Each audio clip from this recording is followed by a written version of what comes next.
Hello, everyone, and welcome to a brand new episode of Midlife Crisis, the show where I talk about every single DC crossover event in chronological order.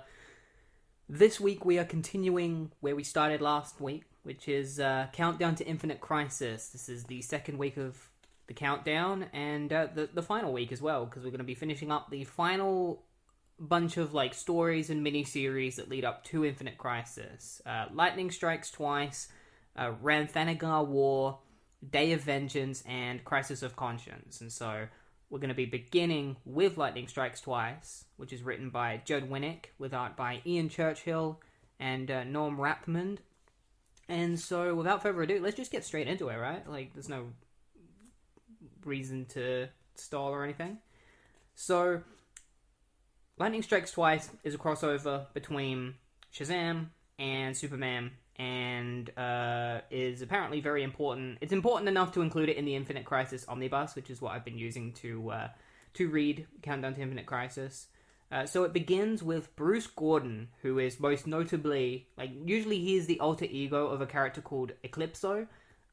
He isn't Eclipso, but he gets taken over by a dark jewel that turns him into Eclipso.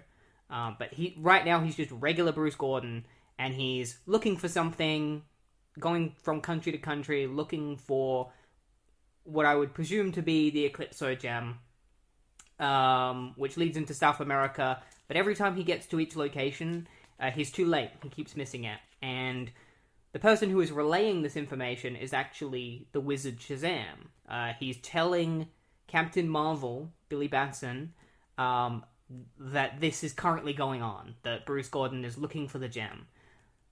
But he doesn't want Billy to do anything about it. He's just like, I'm just letting you know that, Bruce Gordon is doing this stuff, but I don't want you to do anything, alright? Which leaves Captain Marvel feeling a little bit confused, which is understandable. Why even tell him if you don't want him to do anything? Wouldn't it be easy to just not say anything?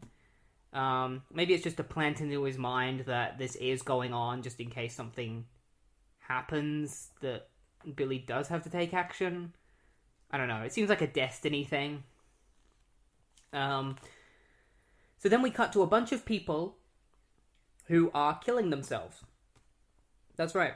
We just jumped straight into dark territory. There's this guy called Kenny Rip, who is just a racist, and he's a rapper, and he says some really controversial things about Latinos on TV and gets cancelled. And so he kills himself. He goes on stage, douses himself with water, and grabs his mic, electrocuting himself to death.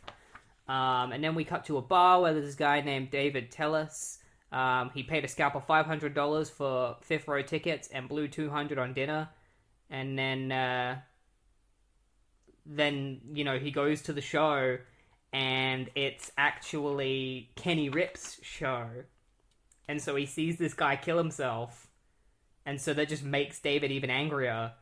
And so he sets himself on fire in the middle of the bar, killing himself.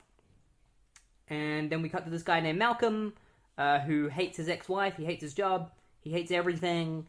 He goes to the local train station, the subway. He has a bomb strapped to his chest, and he just jumps in front of the train and blows up. And sends the train careering off of its track towards all of the civilians, but Superman is there to stop it because this is happening in Metropolis. So he was 10 blocks away, and he was able to get there in time. So he stops the train and then goes down to meet Jimmy Olsen to figure out what's going on. So Jimmy says that, there was a singer that killed himself. And then Superman points out that there were two other suicides that happened at the same time, which is a bit weird. And then this lady shows up, and she is really distressed, asking for Superman's help. And it's very clear that somebody is in control of her. It's Eclipso. All of these people are being influenced by Eclipso. Eclipso has the ability to draw the rage out of people. So what he's doing is he's making people really angry to commit suicide so that he can draw Superman in, because Eclipso wants to take control of Superman's body, which he has done before in the Eclipso The Darkness Within event, which I covered in a different video. So he's taken control of this woman, Dr. Molman. Dr. Tracy, I mean. She works for Star Labs, Janine Tracy. And Eclipso fails in making Superman angry enough, because he feels that Superman is getting angry. He's like, oh, I'm so close to getting control of him. Because a person has to be angry in order for Eclipso to be able to possess them. But he fails, and Superman manages to leave nice and calm. He heads back to the Daily Planet, where he talks to Lois about these incidents that have been going on with people throughout the city killing themselves. Meanwhile, Janine Tracy heads to Star Labs, still under the control of Eclipso. So she kills this guy that she's supposed to be dating. This guy still is married to his wife and keeps promising her that, like, the divorce is going to go through. So she ends up hitting him over the head, killing him, which is something that she's never hit anyone since she was a child. So it's kind of like, oh, she's not being herself. You know, she's not acting like herself. She uses her security ID to access one of the deeper areas of Star Labs, where she finds a giant LexCorp suit that was apparently found in space. It's like this huge battle suit. And she gets into it and causes a massive explosion at Star Labs, which draws Superman to her. And so Superman arrives. He's like, you'll have to wait a lot longer, because this ends now. Because Eclipso is like, where are you? Come to me, I'm waiting for you. Superman just, like, collides with Janine.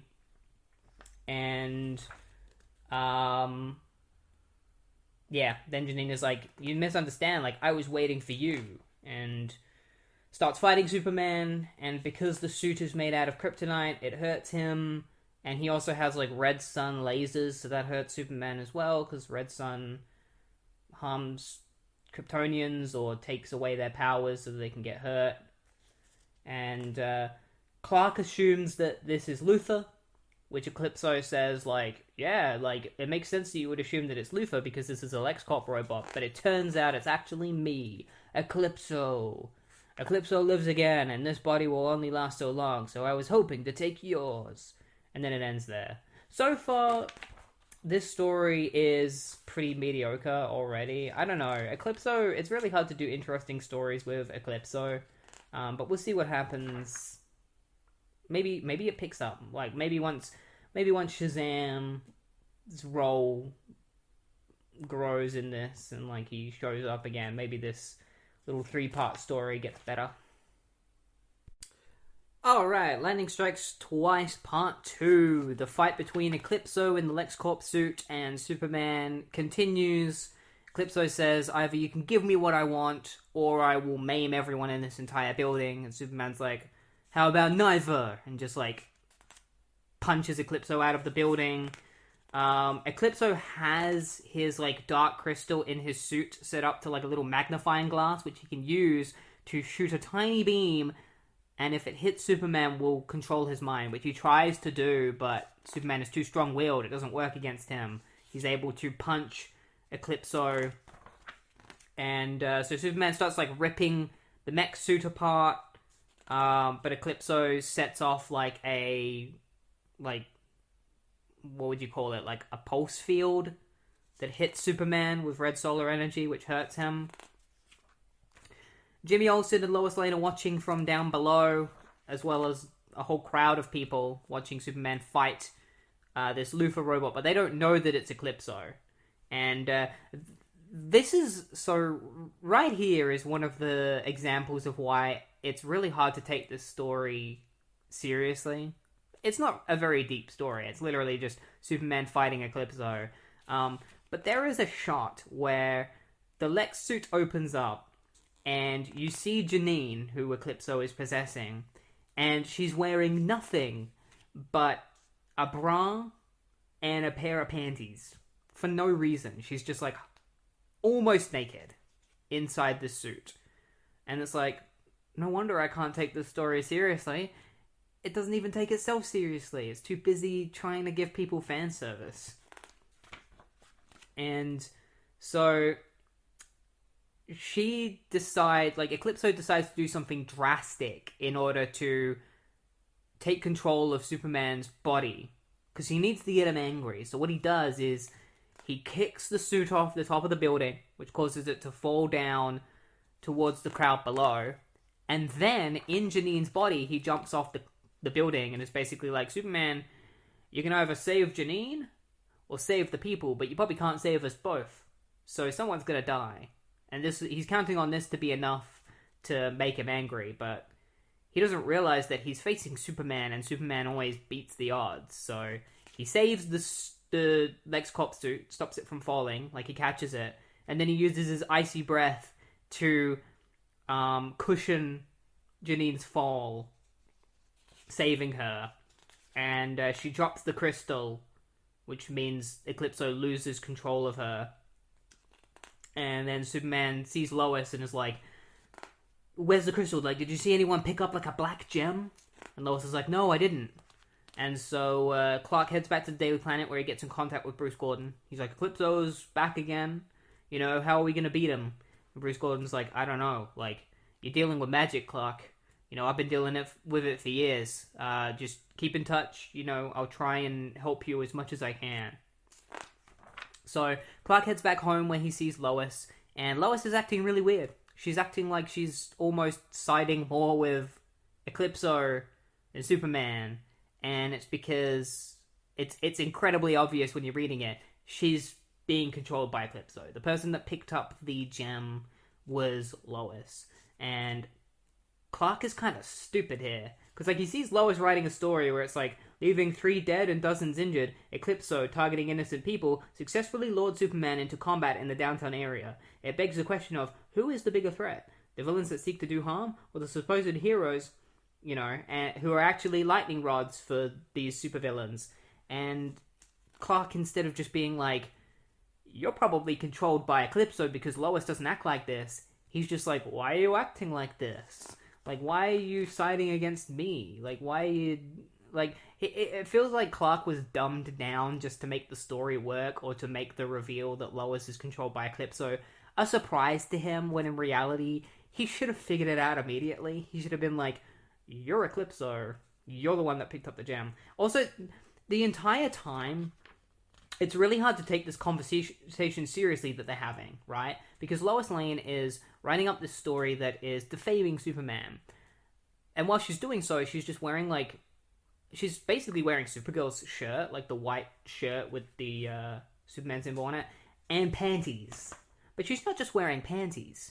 She's wearing a pair of panties with a little devil on the butt. Like, there's a shot of this where she's walking towards Clark, and there's a shot of her ass, and it's just panties with devil on it. Like, this is just the most... it's like... Man. The artist of this... Was it Ian Churchill? He should Ian Churchill while he's drawing. Man's way too horny. So yeah, it's revealed that Lois is controlled by Eclipso. She grabs the gem, shoves it into Clark's forehead, which causes a massive explosion, and now Eclipso has gained full control of Superman. He's like, just a little anger goes a long way. Finally, a body worthy of Eclipso. And then he hears like a, no. Oh, there is a cool shot of Superman flying through the city so fast that, like, he's causing explosions, like sonic booms that are causing explosions in nearby buildings. And then he hears like a, no. And he turns around and Captain Marvel is shown up. He's like, you're anything but worthy. And so that's where part 2 ends.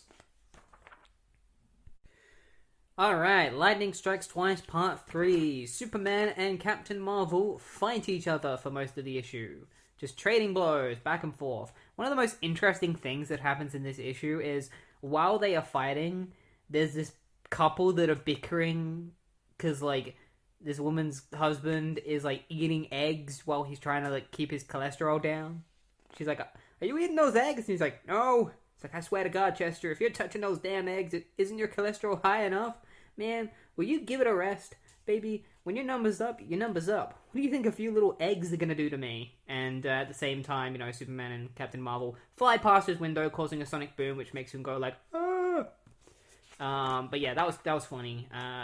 But yeah, they continue their fighting across the planet Earth, and Superman is like basically, Eclipso wants to take control of Captain Marvel's body. He's like, if you're not going to give me control of your body, then let's see how you feel about me killing a bunch of people by throwing this giant ship. Like, he just sees a massive ship in the middle of the ocean, picks it up, tosses it, so Captain Marvel has to go and catch it, which he does, and saves all the people. And then Captain Marvel decides to take Superman away from society into the Arctic, where there is nobody. And this is the other interesting part of this story, which is how Captain Marvel decides to deal with fighting Superman, where he's like, I can't beat Superman in just hand-to-hand combat, but I have magic, and Superman is weak to magic, like it hurts him. So what he does is he continuously says Shazam, which transforms him back into a kid. He does it repeatedly, because every time he says Shazam, lightning strikes. So he grabs onto Superman, and he just keeps saying Shazam, which keeps striking Superman with magical lightning, which hurts him. He just keeps doing it over and over again. Eclipso tries to convince Shazam, like Captain Marvel, to kill Superman, because it's the only way he'd be able to stop him. And Captain Marvel is like, I don't kill! And then he says Shazam again. But this time, Eclipso grabs Billy Batson by the throat, and then all of a sudden he gets struck by lightning, which he thinks is from Captain Marvel, but then he realizes it's not. He's like, who's stupid enough to come and fight Superman in order to protect you? And it turns out it's the Wizard Shazam. The Wizard Shazam shows up and gets into a fight with Superman, and by fight I mean he just stands from a distance and zaps Superman with magical lightning because he's super OP. And Billy turns to the Wizard Shazam and he's like, he won't stop. He'll keep coming until you kill Superman. Yes, so it is time for darkness to meet light. And so the Wizard Shazam calls the Spirit of Vengeance the Spectre. That's right, the Spectre shows up, and basically he's just like, you leave me no choice, Eclipso, and no matter how hard you try to escape, the diamond will always draw you back in. That is your punishment. And Eclipso is just like, yeah! And he gets drawn out of Superman's body, and he's like, I must be free! I must escape the diamond! I must... And he just evaporates and ends up in the diamond. It's like, no! I must be free! And so Eclipso is defeated, Superman is now free from Eclipso's influence, and the Spectre declares war on the Wizard Shazam. He turns to him and he's like, you chose to summon me against my will to fight Eclipso, and in doing so, you stopped me from being able to seek out vengeance, which is my purpose. And for that, I will... you will suffer for that. You are going to suffer for, making me miss out on dealing vengeance, which is what I want to do. And so the Wizard Shazam is like, then war it shall be. And then meanwhile, the Black Diamond was taken by something or somebody to Gotham City, specifically Arkham Asylum, to the cell of Jean Loring. If you remember, she was the one responsible for killing Sue Dibney in Identity Crisis, because she just went crazy. So she's an inmate at Arkham Asylum, and she is in possession of the Black Diamond and is now possessed by Eclipso. I am not joking. That is how this story ends. When I saw this, I laughed my head off. I was like, holy shit. This is the dumbest shit I have ever seen. This is so funny. It's so stupid. It's like, oh, now the ex-wife of the Atom who was mentally ill is now under the control of Eclipso. What are we doing here? This whole story arc was stupid. If I told anyone to, skip a story arc in Countdown to Infinite Crisis, I'd say skip this one, because it's not very good. It sucks. There is gratuitous, what would you call it, objectification of women in the first two parts of the story, with that scene that I talked about with Lois, and also Janine when she was wearing almost nothing inside of the Lexbot suit.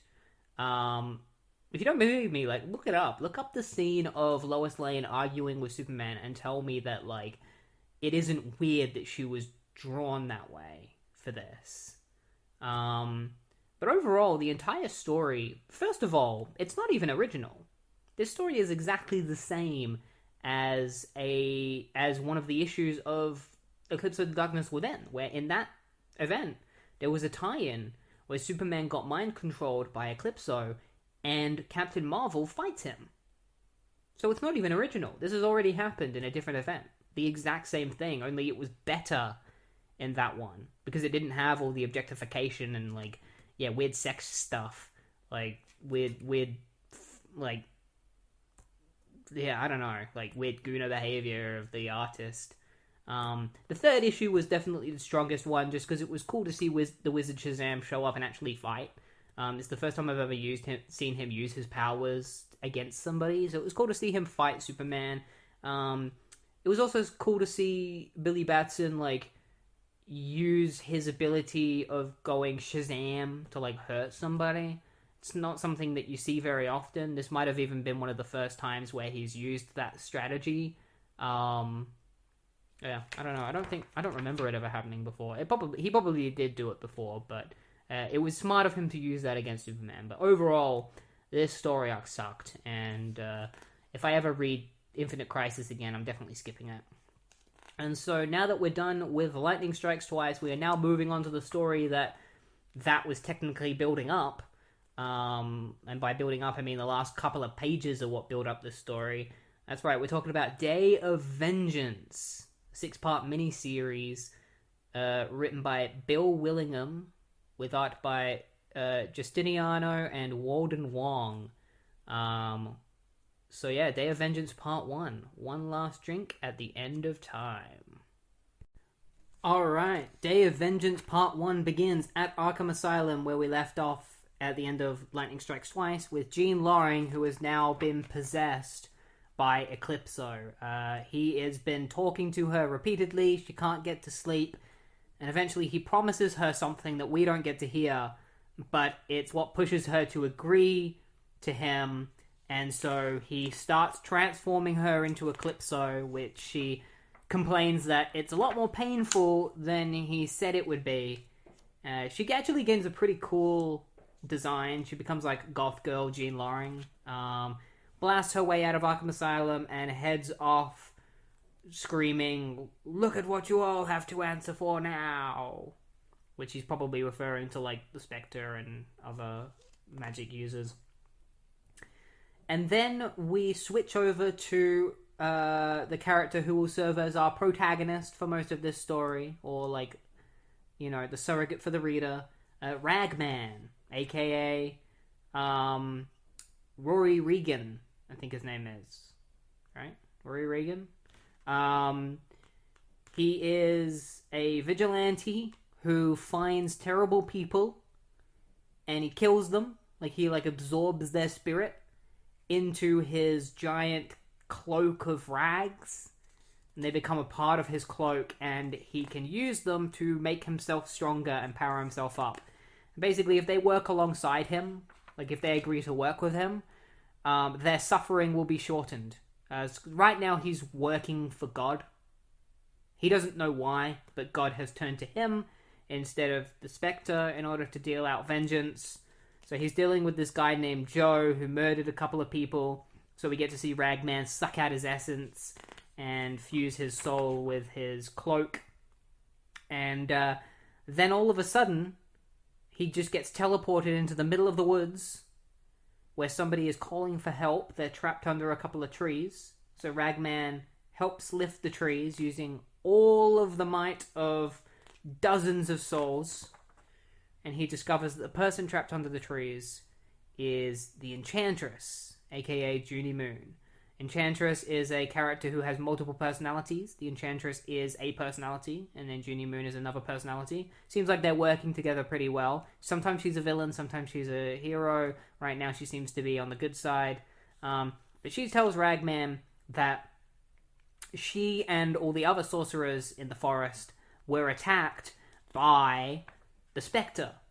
And they look up into the sky and they see the Spectre fighting Blackbriar Thorn, who is like the god of the sorcerers.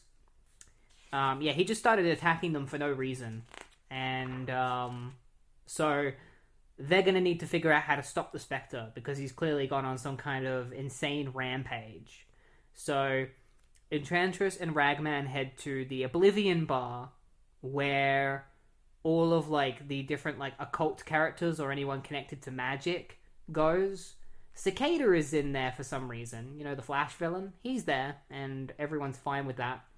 Animal Man is also there because he says that his link to the red has been cut off somehow. The red is what gives him his powers. You know, we got like Dead Man, Dr. Occult, like all these different characters.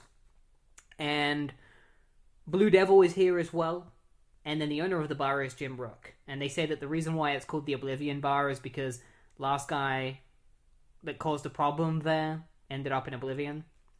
So Enchantress explains to everyone that like the sorcerers were all killed by the Spectre, and that the only thing that she can recollect is that he said something kind of confusing. He was like, "I'll stop when all magic is destroyed. Only then will evil wither on the vine." And so she decides to turn to everyone in the Oblivion Bar and is basically just like, we're going to have to stop the Spectre because he's clearly trying to kill us for some reason. He's trying to stop all magic because he sees it as evil and corrupted. So we need to band together and need to kill him. And everyone just like stares at her. It's like, anyone? I should have known. You're all cowards. You should all be wearing dresses.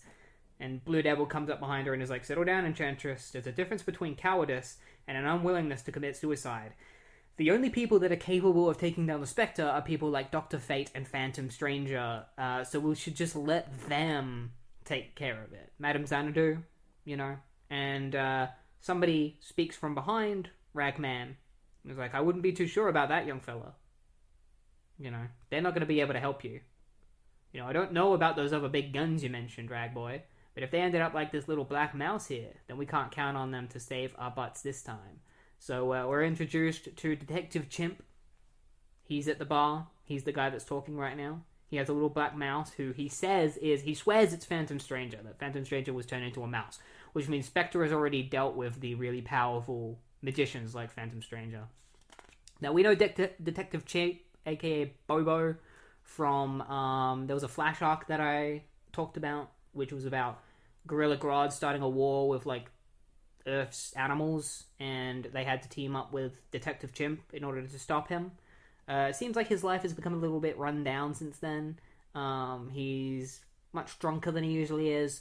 He smokes, and he seems to just be a bit more of an asshole than he used to be. So he says that Ragman is onto something and that they are going to have to band together and stop the Spectre. And he's like, who's up for it? You know, who's up to join me in taking down the Spectre? Because it's not like we have much of a choice. And meanwhile, we cut to the wizard Shazam, who is preparing to fight the Spectre. Because we already know that the Spectre declared war on the wizard Shazam.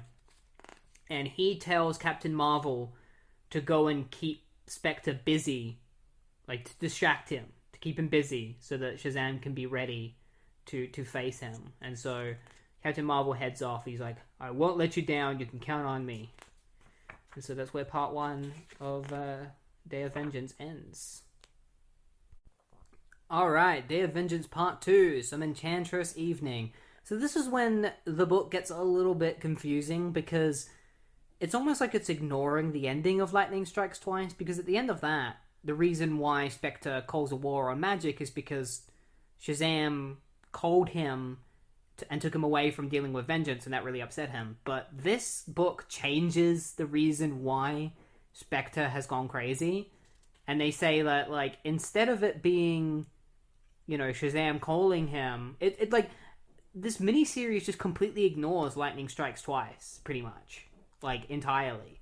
Because Eclipso and Spectre meet each other, and for some reason Spectre doesn't remember Eclipso, even though they literally just saw each other, like, a day earlier or something.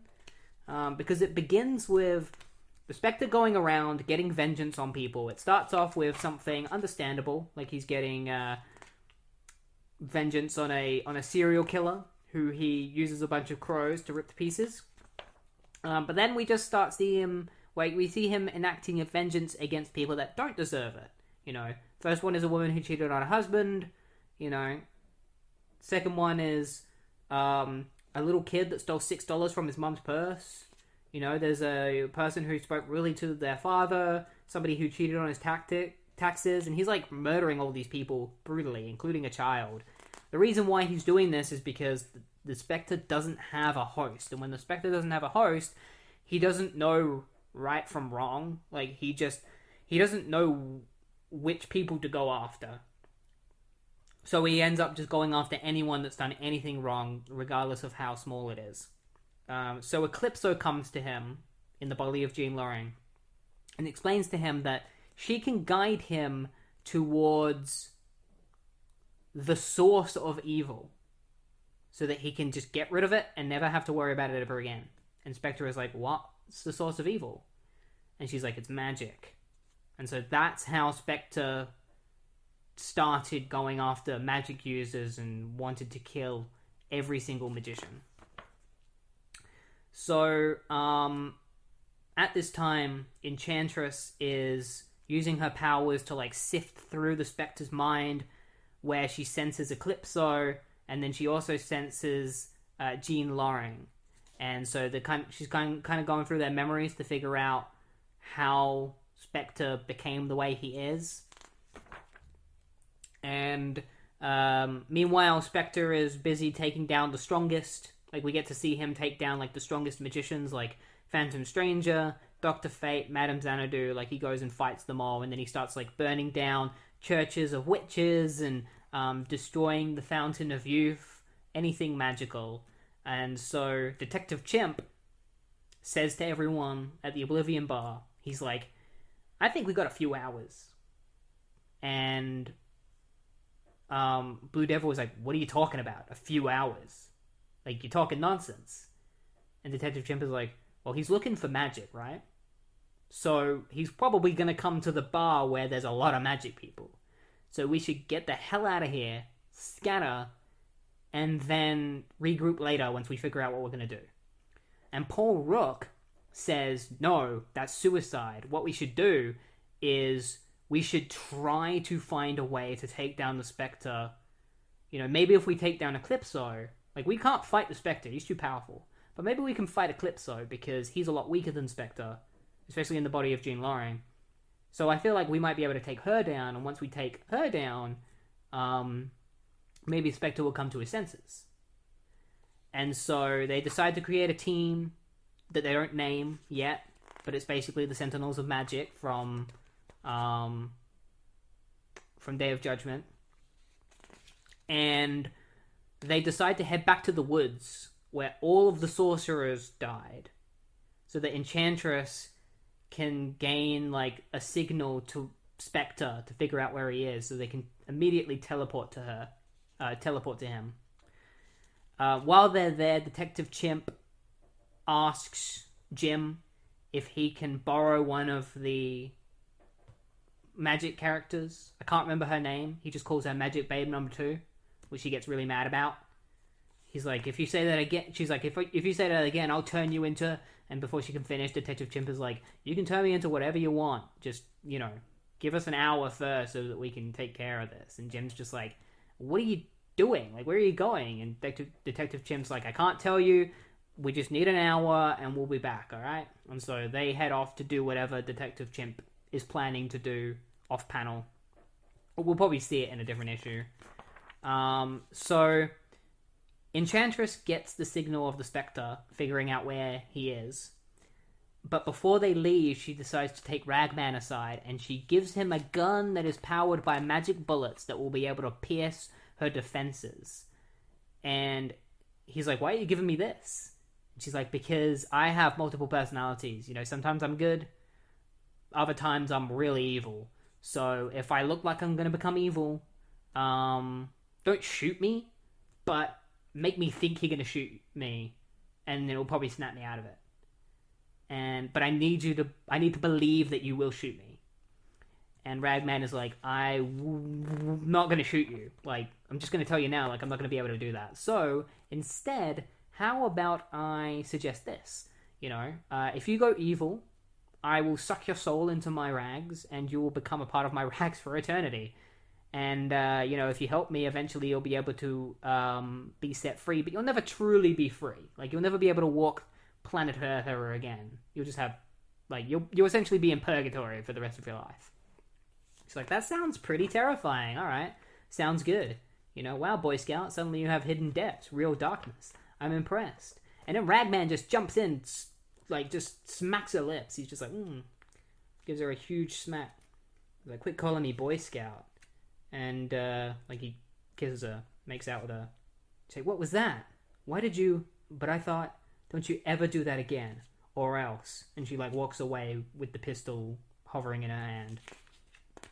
So Ragman got mixed signals. And then she goes back to everyone and is like, hey, can you believe this guy? Like, he tried to kiss, like, he kissed me. He thought he had a chance. And Blue Devil was just like, burned. It's pretty funny.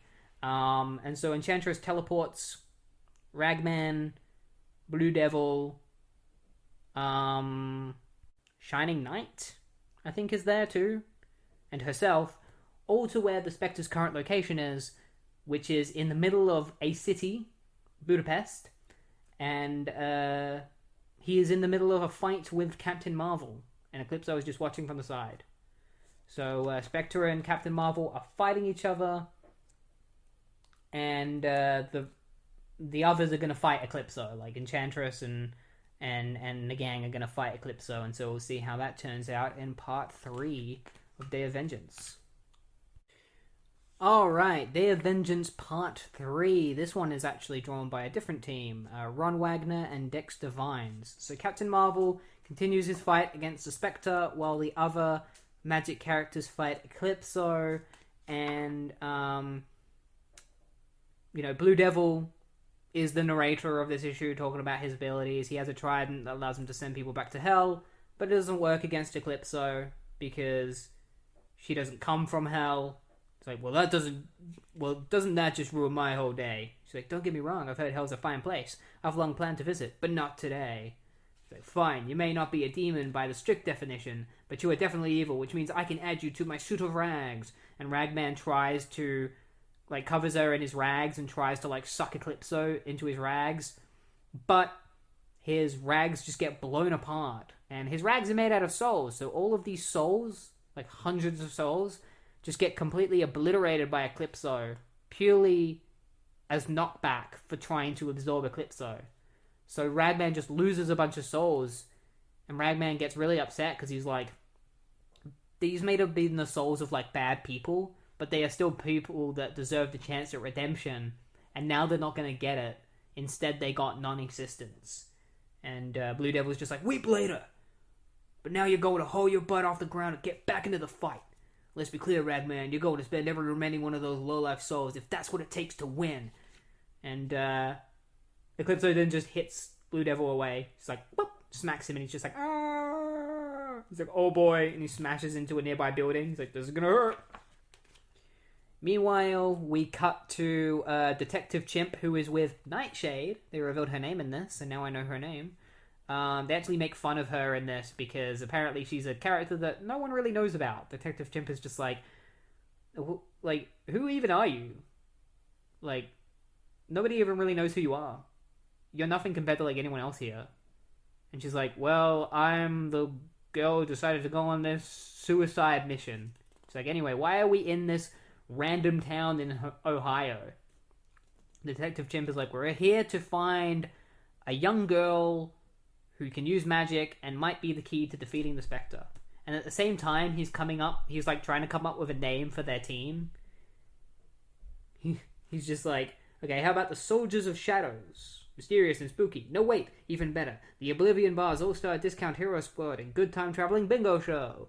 He's like, oh, how about we get matching coats and call ourselves the Trench Coat Brigade?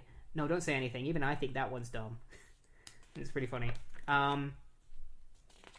So, Blue Devil realizes that Enchantress has been standing in the same spot the entire fight against Eclipso. So he goes up to her and he's like, what are you doing? And Enchantress is like, I am focusing on funneling my magic into Captain Marvel to help him survive longer against the Spectre. And Blue Devil is like, are you able to absorb magic from other people? And she's like, yeah, if I focus long enough. Maybe if you keep Eclipso busy and off my back, I can figure something out. And so Blue Devil kisses her on the cheek. He's like, cast a wide net, gorgeous. Pull this off and I'll come over to your house and do your dishes for a month. Just keep Eclipso off my back.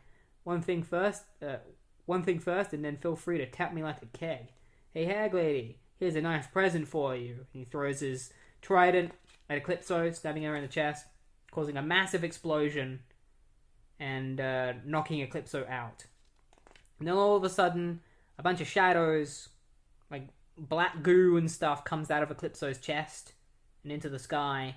And then Blue Devil feels something. He feels the magic energy of all of the magic-based characters in the DC universe.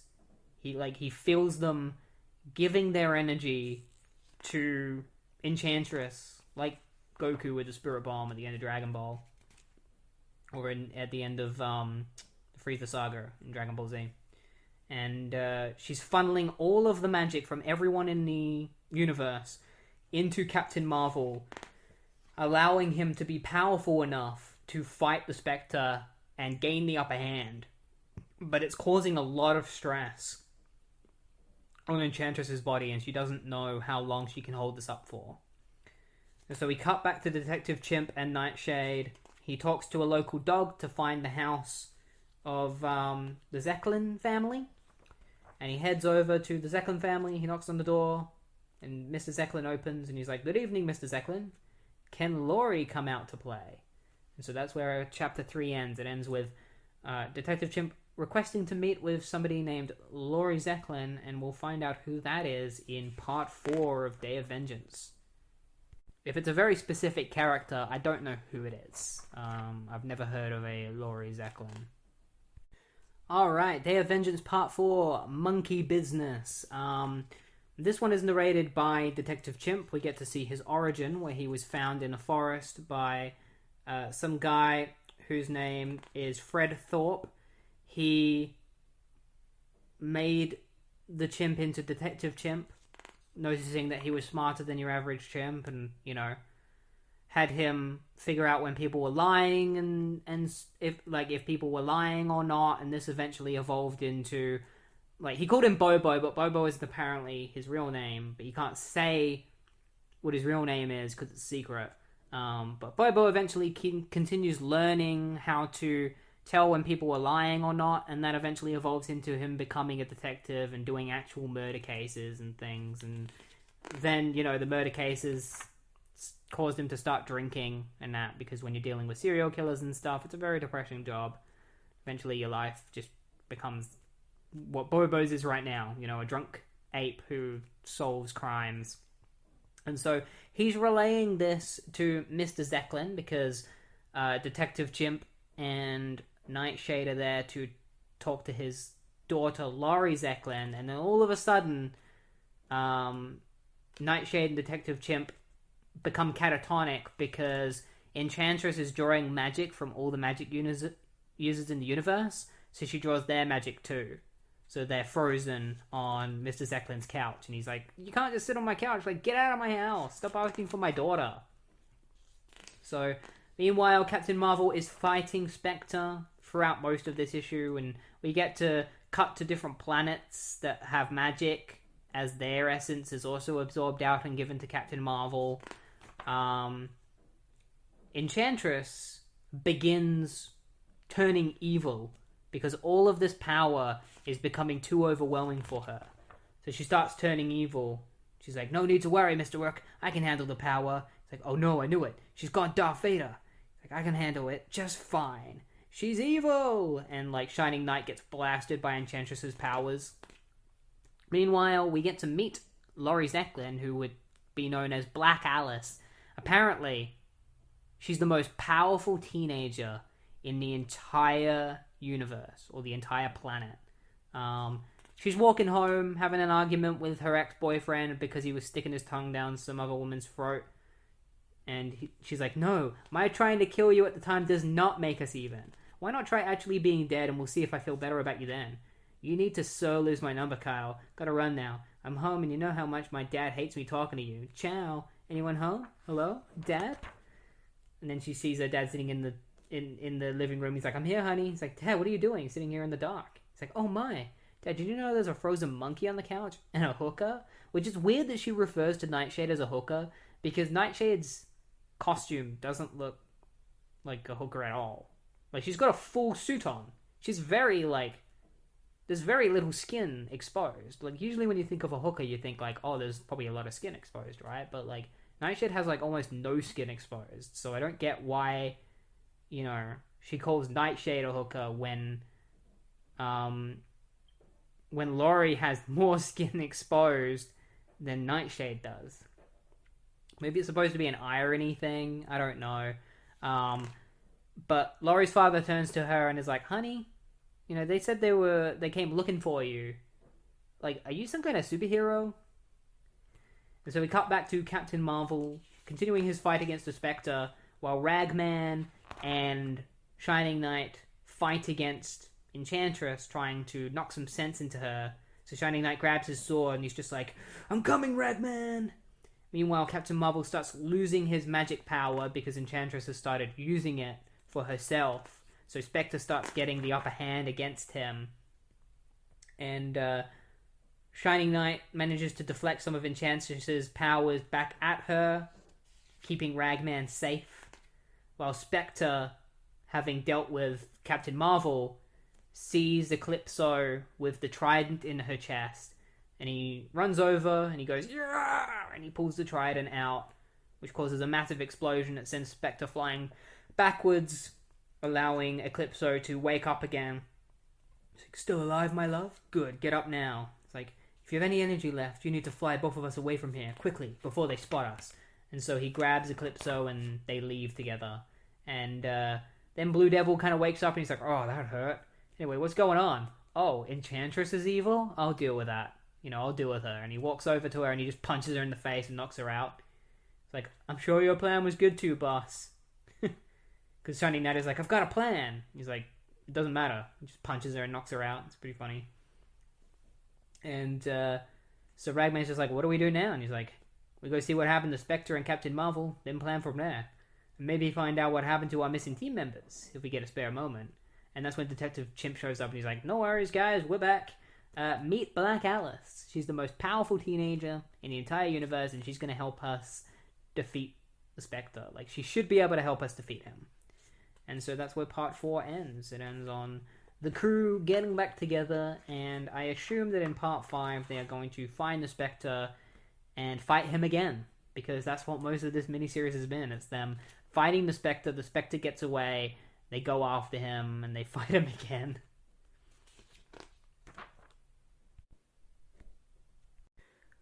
Alright, Day of Vengeance Part 5, The Particle Theory of Darkness. Eclipso takes Spectre into space so that he can recuperate after his fight with Captain Marvel, and the Shadow Pact, which is what they are calling themselves now, the magic group of characters, have returned to the Oblivion Bar in order to recuperate from the fight as well.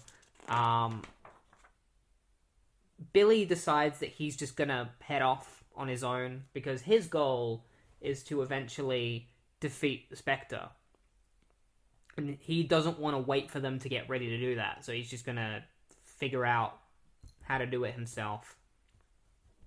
So he leaves and he heads back to the Rock of Eternity, where he meets with Shazam, and Shazam tells Captain Marvel that he doesn't need to go after the Spectre anymore. He's given Shazam enough time to gain the power that he needs to defeat the Spectre.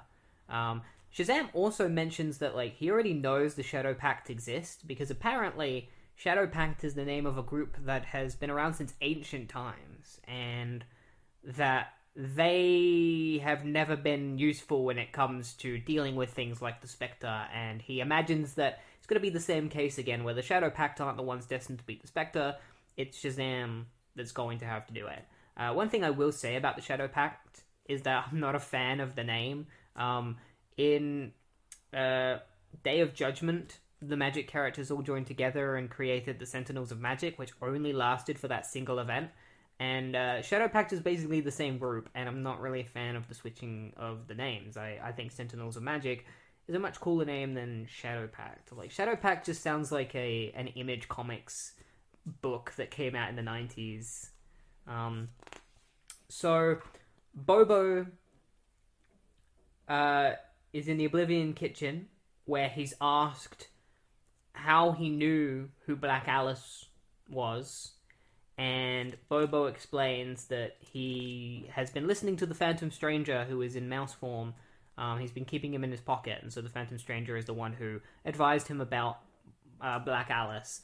We're also introduced to what Black Alice's powers actually are. So she doesn't just have magic regularly, she has magic sometimes.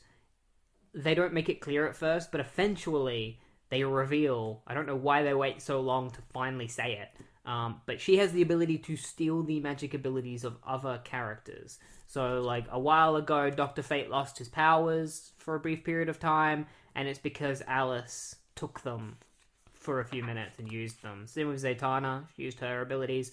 So the goal is that if they bring Black Alice to Spectre, she will be able to steal his powers for a few minutes, and that will give them the opportunity to beat the crap out of Spectre and destroy him. Because, like, the goal is to kill him, because there's nothing they can really do. Like, that's the only way to save everyone, is to kill the Spectre. What they don't know is that the Spectre is also planning on dying anyway, but he's not going to die until he kills all of the magic users. Because he says, once I've gotten rid of magic entirely, I am going to destroy myself, because then peace will finally exist. Like, the perfect world that we dream of will exist once I destroy myself and all magic. There's this weird relationship between Eclipso and Spectre where... So Eclipso is normally pictured as being in the form of a dude, even though he is a god. But, like, now he is in the body of a woman and is with the Spectre romantically, like, sexually. So I guess that means that Eclipso is probably pansexual. So that's something we've discovered about him. That's interesting.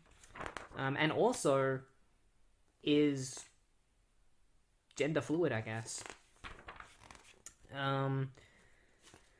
So they decide to split up into 3 groups, even though it's weird because they frame it as if they're splitting up into 3 separate groups, because they're just like, oh, Enchantress is going to find Spectre, and then Black Alice and Nightshade are going to fight the Spectre, and then the rest of us are going to fight Eclipso. But what they don't mention is that when Eclipso and Spectre eventually show up, they show up together, so everyone is just together. I don't know why they even bothered saying that they were going to be tasked with taking them on separately, when in reality, they all just fight Spectre and Eclipso at the same time. We actually learn a little bit more about Nightshade in this book. Turns out she used to be in the same body as Enchantress. Like, they used to have the same body. And they've been separated for a while. But yeah, their souls used to be in the same body. So Eclipso and Spectre show up, and Nightshade goes straight for him, fighting Spectre, like punching him in the face, and Eclipso as well. And then like Ragman and the others all show up, and Black Alice uses her abilities to sap Spectre's powers, so he no longer has like a physical body anymore, he's just a spirit. But they kind of screwed themselves over because Black Alice can't harm him anymore because now he doesn't have a physical body and is just a Spectre. So it was kind of just pointless. She stole his abilities and she can't even do anything to him. And it kind of ends abruptly because they're just having a fight with Eclipso and Spectre, and they're just like, the rest of the fight's going to continue into the final issue. So we'll have to find out how it ends in part 6, The Death of Magic. Alright, so part 6 continues the fight between the Spectre, Eclipso, and the Shadow Pact. Spectre decides to leave because he's like, I'm going to regain my powers eventually and I want to do it somewhere far away from here. You deal with them, Eclipso, make sure they don't come after me. Which Eclipso agrees to do. She continues fighting Shadow Pact by herself. Blue Devil tries to stab her with his trident again, but she just throws his trident away. She's just like, whoop!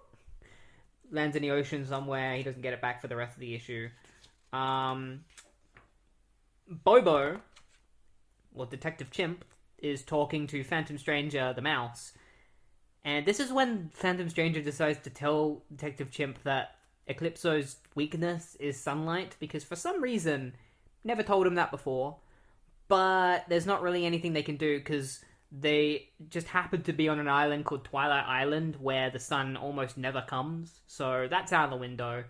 But then Phantom Stranger comes up with another plan, and Bobo's like, oh, that's a great idea. And he goes over and talks to Nightshade, and what Nightshade does is she creates a black hole, she sucks in Eclipso, and teleports her far away. And they're like, we defeated her. And we'll find out why they defeated her, like what happened to Eclipso a little bit later. For now, we switch to the Spectre, who has gone to the Rock of Eternity, where he comes face to face with Captain Marvel, who flies in to fight Spectre, but Spectre just utters the words Shazam, draining Captain Marvel of all of his powers, turning him back into Billy Batson, and then Spectre just puts Billy to sleep and just dumps him in a nearby cave. And it's like, you sleep here, have horrible nightmares while I go and deal with your master. He heads in and he finds Shazam and he says, you've been doing it, like, this is the reason that Shadow Pact has come after me. It's because you were using them as a distraction so that you could gain all your power in order to fight me. And Shazam is like, you don't understand. Like, that wasn't even really a part of my plan. Like, not everything was set up by me. The Shadow Pact existed because they had to. Like, it was fate. And so Spectre starts, like, yelling at Shazam, because Shazam's like, I'll fight you if you force me to, but my first hope is that we can reason together. You're not well, Spectre. Your mind has been corrupted, whether by a sickness within or outside influences. I can't tell. And he's like, do you think you can understand me? Can you actually imagine I'd look for wisdom in the insipid babble of a child? Though you affected the aspect of a frail old man, all of your years compared to mine are hardly more than the lifespan of a mayfly. You no more have the capacity to comprehend my mission than an ant can know the mind and will of God. Enough delay. And so he and Spectre begin fighting while, Black Alice and the gang ask Nightshade what she did with Eclipso, and we find out that she teleported Eclipso to the sun, where Eclipso is just stuck there forever because the sun is her weakness. And, Nightshade could have just done that the entire time, but for some reason didn't even think about it. Then the Phantom Stranger manages to regain his true form, and everyone's just like, yay, he did it! Now he can go kick Spectre's ass. And Phantom Stranger's like, sorry, I can't. It took all my power to turn back into a human form. But what I do have is enough power to show you a fight that is currently going on between Spectre and Shazam. So he opens up a little window into the Rock of Eternity where we get to see the Spectre and the wizard Shazam fight each other. It's a pretty cool fight. There's a moment where Spectre grabs onto Shazam's head and is like, "You fight on if you must, or simply lay down and die, but do it in silence." And so wizard Shazam is screaming, but nothing's coming out of his mouth. Shazam conjures the nearby scarab, the blue beetle scarab. He picks it up and he shoots it straight through the Spectre's chest, causing all sorts of nastiness to come flying out of his chest. As I said, my place of power, and it's full of so many powerful things. And he just starts chucking all of these artifacts at Spectre, stabbing through his body. You should never have heeded the gibbering voices that prodded you, maddened you, and finally drove you to this deranged crusade. And you should never have come here. So everyone that's watching is kind of like, is he dead? But it's a Spectre, so of course he's not dead. He's like, I'm the undying spirit of vengeance. I'll exist as long as there's a need for dark judgment and divine retribution. And I can't be permanently drained of power until all magic is gone. Do you finally comprehend, wizard? In duress, I can take magic from anywhere. From the fortress, from the many enchanted baubles that you threw at me, and even from you. And he grabs onto Wizard Shazam's chest and starts absorbing his magic. He's like, give it to me, wizard. Give it all to me. And he starts absorbing all the magic from the Rock of Eternity, which causes the Rock of Eternity to start crumbling into pieces. And it eventually appears directly above Gotham City, where the pieces of the Rock of Eternity just start getting sent across America. Like, just pieces of it just get sent everywhere. Not just America, though. Other countries as well. Just flying through, all these different places. In El Paso, Texas, the magic scarab belonging to Blue Beetle comes down, trailing fire and portent in its wake. That will be incredibly important later. In Lancaster, Illinois, a chunk lands near Ethan Latham, and suddenly he knows the 6 malevolent words that were lost to human memory. The mere utterance of any one of them can destroy a city. There's a little girl who's leaving school, and she just gets hit in the head by, a piece of the Rock of Eternity that completely vaporizes her. And we also see a shot of Billy Batson falling from the sky, trying to utter the word Shazam in order to save himself, and that's kind of left on a cliffhanger because we don't get to see what happens to Billy. I'm assuming somebody saves him. So the Rock of Eternity has been destroyed. Spectre and the Wizard Shazam have seemingly been destroyed with it, and the ancient curses sealed within the Rock of Eternity, some of the most dangerous magic in the universe, has been scattered throughout the globe, and that's bad. One of the things that was separated, that was scattered, was and freed, was the 7 deadly sins. Their statues were in the Rock of Eternity. Those statues have now broken. 7 deadly sins have been freed, and so the Shadow Pact have decided they're going to band together and scour the globe for these artifacts and stop them. Stop these evil curses, because they're probably the only ones that are available to do that.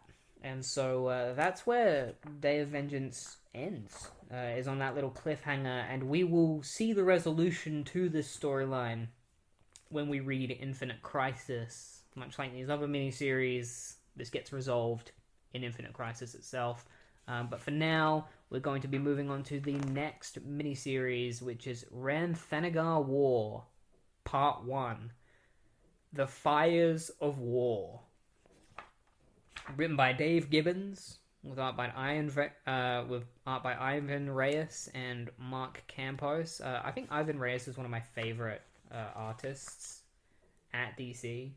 His art is timeless. You go back and read this, which is in 2005, and you look at his art now in 2018, and he's just gotten better and better. This series I'm really excited for because it stars Kyle Rayner. Kyle Rayner is one of my favorite Green Lanterns, so I'm excited to read this. And it's also got Hawkman and Adam Strange as main characters as well, so let's check this out and see what happens in the Rann and Thanagar War. Alright, Rann and Thanagar War Part 1, The Fires of War. We begin with Carter Hall and Kendra Saunders, Hawkman and Hawkgirl, fighting this phoenix monster in the middle of a city. I don't know what city it is, but they're fighting it. And they're struggling a little, it's pretty powerful. It's this giant firebird, scratching Hawkman's chest. But then, out of nowhere, Adam Strange comes teleporting in using one of his Zeta beams, because the Zeta beams just randomly teleport him around the universe, so they just happen to bring him here. So he helps them defeat the Phoenix, and then Adam turns to them and he says, we need to go somewhere safe because I need to talk to you about something really important. So Hawkman's like, what's going on, Adam? And he's like, so, you know how I thought my planet was destroyed and I'd lost my family? It turns out it wasn't destroyed. It was just teleported away by this insane woman named Cherie Valkyr. Her goal was to try and teleport my planet, Rann, into the atmosphere of Thanagar, in hopes that Thanagar would think that Rann was invading and would cause Thanagar to attack Rann. But that's not what happened. Instead of Rann being the planet that got destroyed, it was actually Thanagar that got destroyed. So when Rann was teleported to Thanagar, it ruined the atmosphere of Thanagar and caused all sorts of like volcanic eruptions and stuff. So the entire planet just started erupting in flames. And the Rannians did whatever they could in order to save as many people as they possibly could, but the planet became so overwhelmed with flames that even some of the rescuers began dying, so they had to like get away. So they got on all of their ships and they started flying away from Thanagar, and that's when Thanagar blew up. And together the Rannians and the Thanagarians mourned. However, there are Thanagarians who are always looking for blood and continued death. And these guys are a cult known as the Cult of the Seven Devils. They are, a bunch of Thanagarians that just hate Rannians. They love war, and they just want to keep war going and just death and destruction. And so they've been trying to start a war with Rann. So the forces of Rann and Thanagar have been split at the moment. There are a lot of Rannians and a lot of Thanagarians that don't want war, but the cult keeps cultivating the war.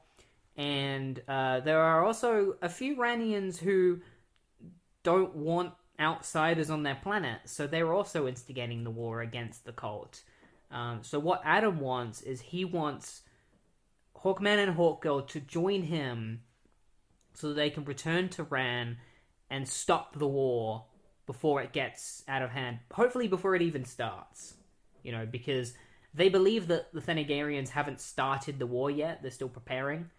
So, they're hoping to get there quick enough to stop it. Hawkgirl suggests that they all go in the same Zeta beam with Adam Strange. And Adam's like, we can try it out, but it's not really meant to be for multiple people. But I guess it's worth the shot. So they head off to try it out, which they succeed in doing. They teleport to Rann. Meanwhile, we get to see Hawkwoman, who is a different character. It's not Hawkgirl. Hawkwoman is Thal, and I've talked about her in the past. She worked alongside Hawkman during the 90s and has been a regular character within like Hawkman comics and stuff. And so Adam Strange, Hawkman, and Hawkgirl arrive back on Rann, where they see that the war has already begun. Like, the entire planet is on fire, like, all sorts of explosions are happening, going on, like, Rannians and Thanagarians fighting each other. So Adam's goal is to get to his family, who should be in the Citadel, in the main part of the planet, like in one of the main cities. So he decides to head there with Hawkman and Hawkgirl. He tells them not to take part in the war, like to fight as little as they possibly can. Meanwhile, Kyle, Rayna, and Kilowog are just chilling on Earth at Mount Everest, just talking about the stars. And Kilowog tells Kyle that the Guardians are going to send him to a place called Ankar, where there is currently a battle going on with the Khund. And the Guardians don't want him intervening, but what they want him to do is they want him to remove the blockade and use force if he has to, like against the Khund. And then he tells him that there's a war going on between Rann and Thanagar, and to not intervene in that war. And so Kyle is like, he's like, orders clear, Kyle? And he's like, as bright as day, Kilowog. As bright as day. And he flies off. So Adam arrives in one of the main control rooms, where he sees his family, Alana, his daughter, as well. And they meet this guy named Sardath, who is one of the heads of Rann.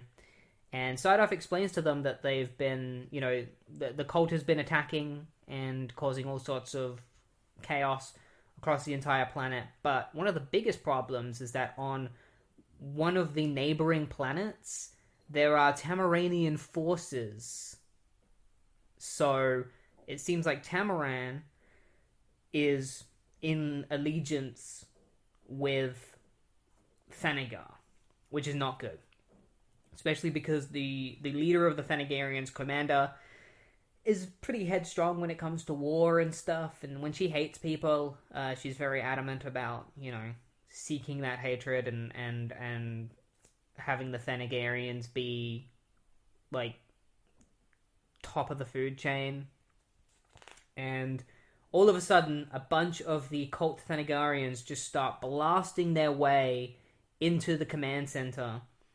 So Adam is, like, protecting his wife and daughter as all these Thanagarians start flying in and attacking them. And so we'll find out what happens in Part 2, Dark Resurrection.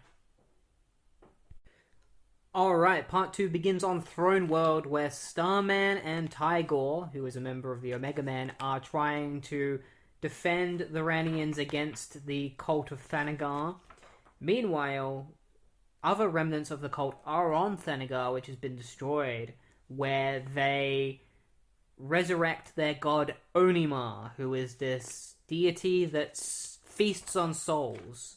So his goal is to feast on the souls of Rann and then on the souls of the entire universe. So he's waiting on Thanagar with the rest of the cult for a Thanagarian warship to come and pick them up and take them to Rann so that he can continue feasting on the Rannian souls. Meanwhile, Kyle heads to the planet Ankar, where the Khund are attacking the planet for some reason, and the Legion are there trying to stop them, which Kyle was not expecting the Legion to show up. Legion are led by Vrildox, and he's working alongside a character known as Captain Comet, who is a space adventurer that has been working for many years. He's like one of the earliest space adventurers in the DC Universe. And so Kyle is basically like, first of all, why is Legion here? And so Vrildox is like, well, we were contracted by Ankar in order to protect them. And then Kyle turns to the Khund and is like, why are you here? Like, are you working with the Thanagarians?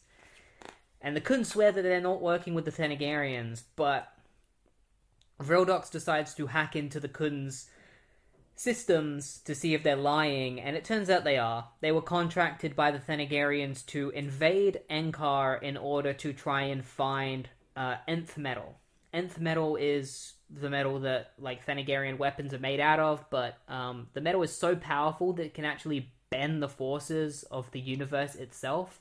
And so Thanagar is looking for this nth metal to use it, like the cult of Thanagar is looking for it in order to use it for their own means. It's assumed that Onimar probably wants the nth metal, because Kyle goes and explores Ankar and he finds a ritual dedicated to Onimar, and because he tells the Legion to leave, like he tells Vrildox to get off the planet, and he tells the Khund to get off the planet as well, and they do.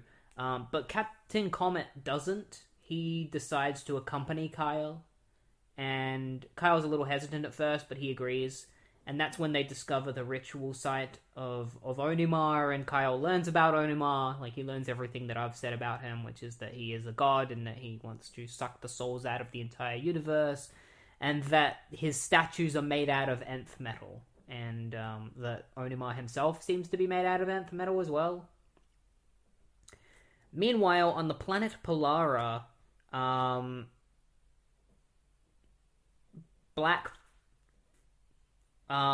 is it Blackfire? Yeah, Blackfire Commander, the sister of Starfire, is working with the Thanagarians. She's meeting with the ambassador of the cult of the cult on Polara, and secretly she's planning on betraying the Thanagarians. You know, she says that once Thanagar gains control of Rann, they're going to turn against them, and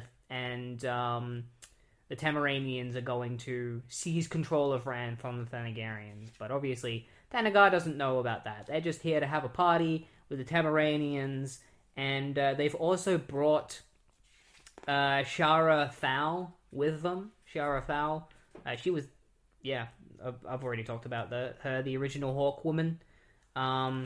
So she's here, and they're planning to sacrifice her because she is a traitor.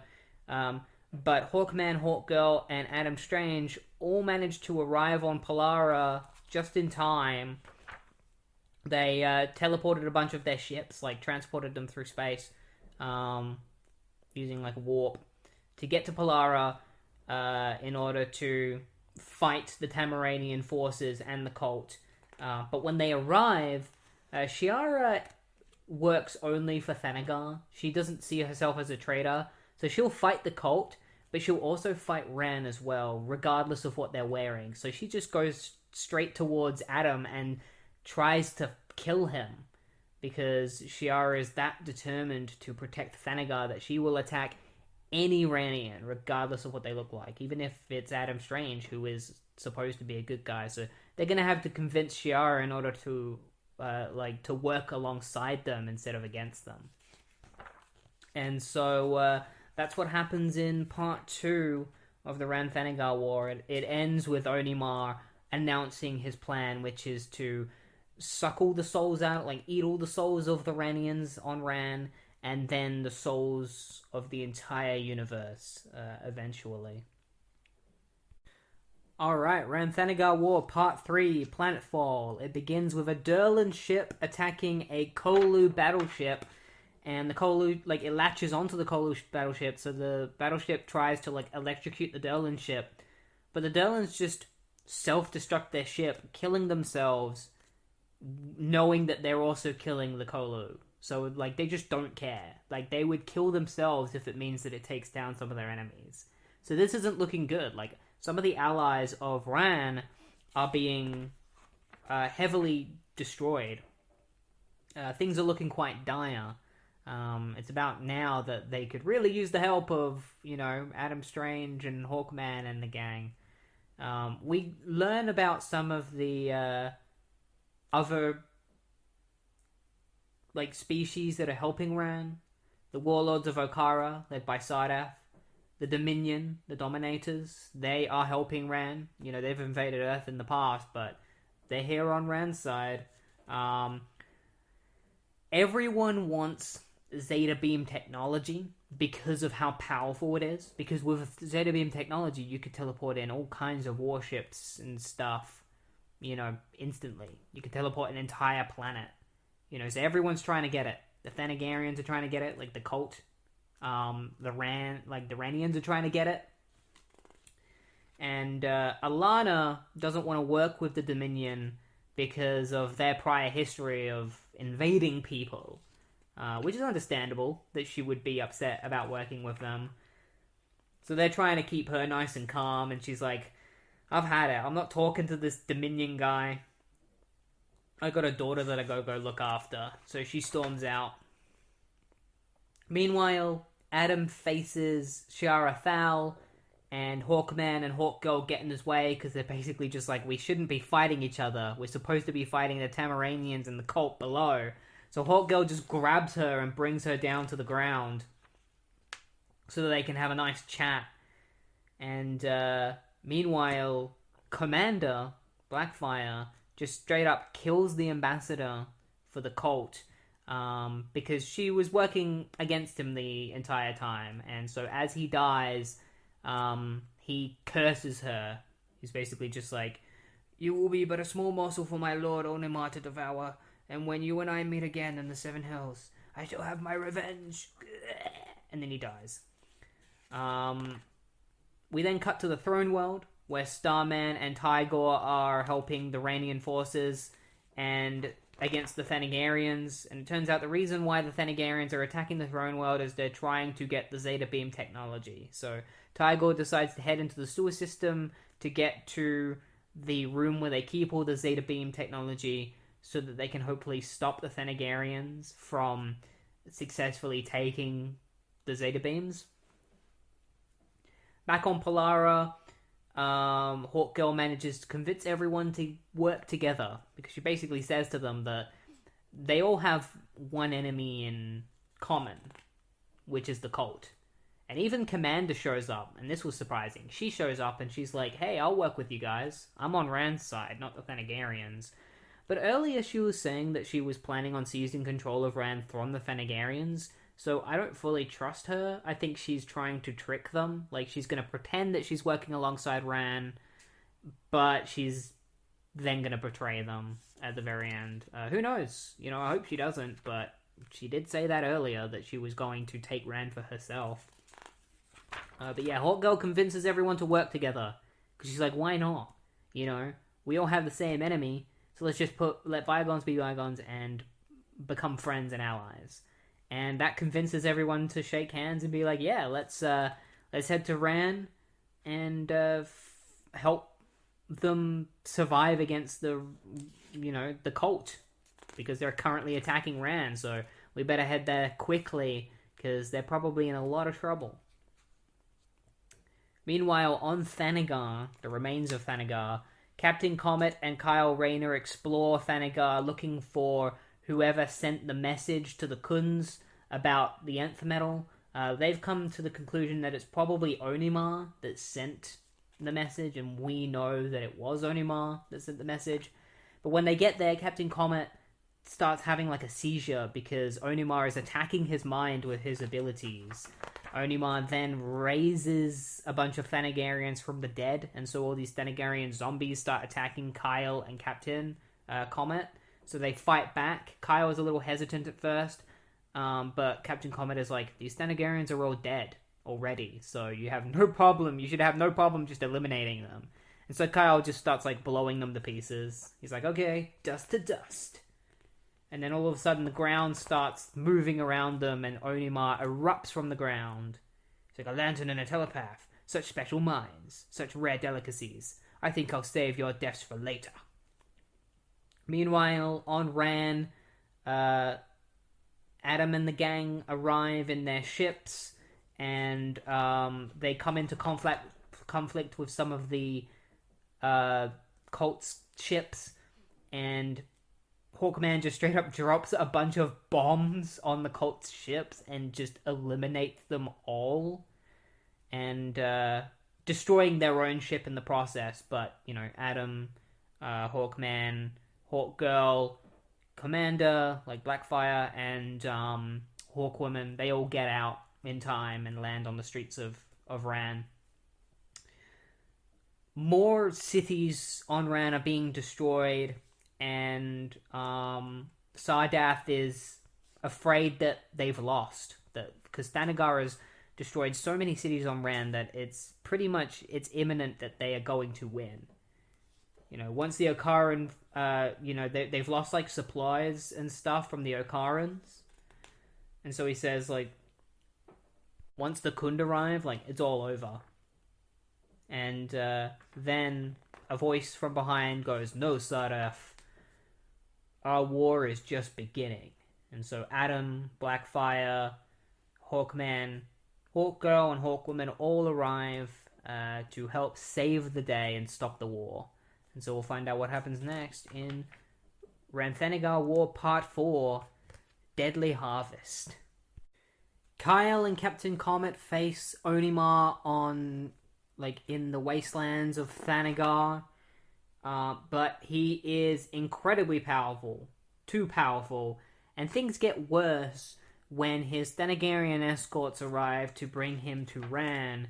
And in order to distract Kyle and Captain Comet, they start dropping what look like coffins, but they're not coffins.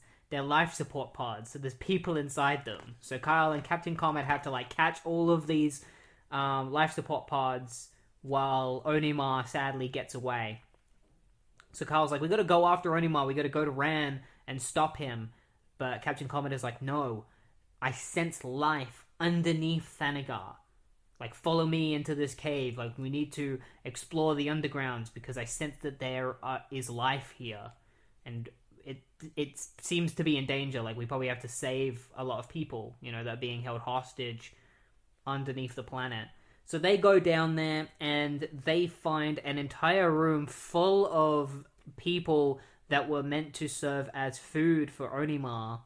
And since Onimar has left the planet, they have started waking up. And then Captain Comet senses a power in the room with them, and Kyle's like, "Whoa, chill! It's just Kilowog." Kilowog shows up, and he's like, "What are you doing here, Kyle? Like, we said not to come here." And Kyle's like, "It's a long story." And then Kilowog's like, "Save it, because we got some lives to save." Meanwhile, on Throne World, Starman and Tigor are trying to prevent some of the Thanagarians from stealing the Zeta Beam technology. They break into the science room where the Zeta Beam technology is, but what they didn't know is that Tigor had already snuck in there, and so he takes control of like a bunch of weapons inside the room and just roasts all of these Thanagarians as soon as they enter the room. Like, they enter the room and Tigor just kills all of them. And so Starman is like, "Thank you, Tigor, for saving my home world from the Thanagarians. We'll use the Zeta Beam technology to send you to Rann so that you can continue protecting them. And you can have whatever you want as well for saving us as thanks." And so Tigor asks if he can take a bunch of jewels with him. He's like, "This will help me pay my way on Rann." And Starman's like, "Ha, they're yours 100 times over." And then Tigor gets sent to Rann, and as he gets teleported away, he's like, "Don't forget to lock the door behind me." "Lock the door?" "Oh, of course. With the Zeta Beam destroyed, Throne World is of little interest to Thanagar." So Starman destroys the Zeta Beam, and then he's like, "Alright, come my faithful subjects. Let us drive these devils from our planets for good." So Starman flies off to protect the Throne World from any remaining Thanagarians. Meanwhile, on Rann, Adam Strange, Hawkwoman, Hawkman, Hawkgirl, and Blackfire all attack the Thanagarian headquarters head-on, dropping bombs and all sorts of shit. Commander really deals a heavy blow to the Thanagarian forces using her abilities, because Tamaranians are super powerful. She just blasts through them, and they succeed. They manage to break through Thanagarian headquarters and take over it, but then they realize that Onimar is on Rann right now, attacking Rann and taking over it because he's so powerful. Like, what they've been doing is the Thanagarians have been taking Nth Metal and feeding it to Onimar, and it's been making him more and more powerful. So he's become so powerful that he has successfully taken over Rann. And he has renamed it Ranagar City. And he's taken Grand Moor, who is the leader of Rann, hostage. And so Adam Strange is like, "We've got to save Grand Moor, because Grand Moor is the key to this. He's the only person that could possibly convince the Thanagarians and the Rannians to finally band together and stop fighting. But in order to do that, they're going to have to rescue him." So that's the plan that Adam Strange and the gang plans on doing, is rescuing Grand Moor from Onimar. Meanwhile, it's revealed that the Grand Ambassador of the cult, Onimar's ambassador that was killed by Blackfire earlier, is still alive because he was resurrected by Onimar, because Onimar can just do that. So he resurrected him, and he's currently searching for the remaining Rannians that are hiding, including Alana, Adam's wife. So they enter the room where the Rannians are supposed to be, but they're all gone. They've managed to escape. And so now they are sending forces after them to hunt down the remaining Rannians and to kill them on sight. And so that's where part 4 ends. Alright, Rann Thanagar War Part 5, Betrayed. So, Adam Strange's group has split up into smaller groups. Adam Strange and Hawkgirl are watching Onimar sin from a distance, keeping an eye on him. Meanwhile, Hawkman and Hawkwoman, Shayera, and Commander, Blackfire, are pretending to be handing Commander in to the authorities when they're actually there to free the Grand Moor, who is currently being held prison. Meanwhile, the Rannian refugees the last remaining Rannians who are on the run, being chased by Onimar's forces. They include Adam Strange's family, are on the run fighting the forces when Tigor shows up in order to help them, and they're all heading to Mount Ebon because apparently that's where they keep all of the Zeta Beam technology that'll help them face Onimar in the final battle. And this is what Onimar wants as well, so it's probably going to draw him to them. So they're heading to Mount Ebon. Meanwhile, Kyle Rayner, Kilowog, and Captain Comet work together to create a new colony for all the people that are on the planet Thanagar, like everyone that they found underneath Thanagar. They're helping build like a new world for them to live in.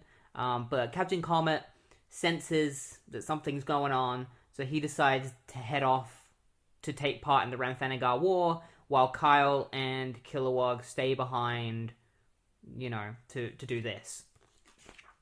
To build this new society. So they find Grand Maw, like Hawkman and Hawkwoman and Blackfire, find him, they break him out, but then Commander betrays everyone, unsurprisingly. Like, we already knew that she was going to do this, but now the actual characters themselves have found out that she is a traitor, because she attacks Carter, and she goes to take the Grand Maw, because basically her plan is to convince the Grand Maw to work with her instead of the Rannians, because the Grand Maw, is a Thanagarian, and so she thinks that she can convince him to be on her side. But Shayera tries to stop Commander, and Commander kills her. She just blasts a ton of energy into Shayera's chest, killing her. So Shayera Thau is dead. Shayera Than is dead. The original Hawkwoman is dead, which is really quite sad. But at the same time, when it comes to deaths in comic books, I have a really hard time caring, because I know that the characters, unless they're like a character that literally no one gives a shit about, they will just come back to life eventually. And that's probably the case with Shayera as well. So, it's why I don't really like deaths in superhero comics. I think it's a cheap way of trying to create emotion in a comic. But it always falls flat because it never lasts. In fact, I'm surprised that, like, Alfred died a few years ago in Batman comics. I'm surprised he's still not back. I think editorial is, like, forcing them to keep him dead, even though he should be alive. So, the Rannian refugees find Mount Eberlon, and they make their way inside, where they find all of the Zeta Beam technology.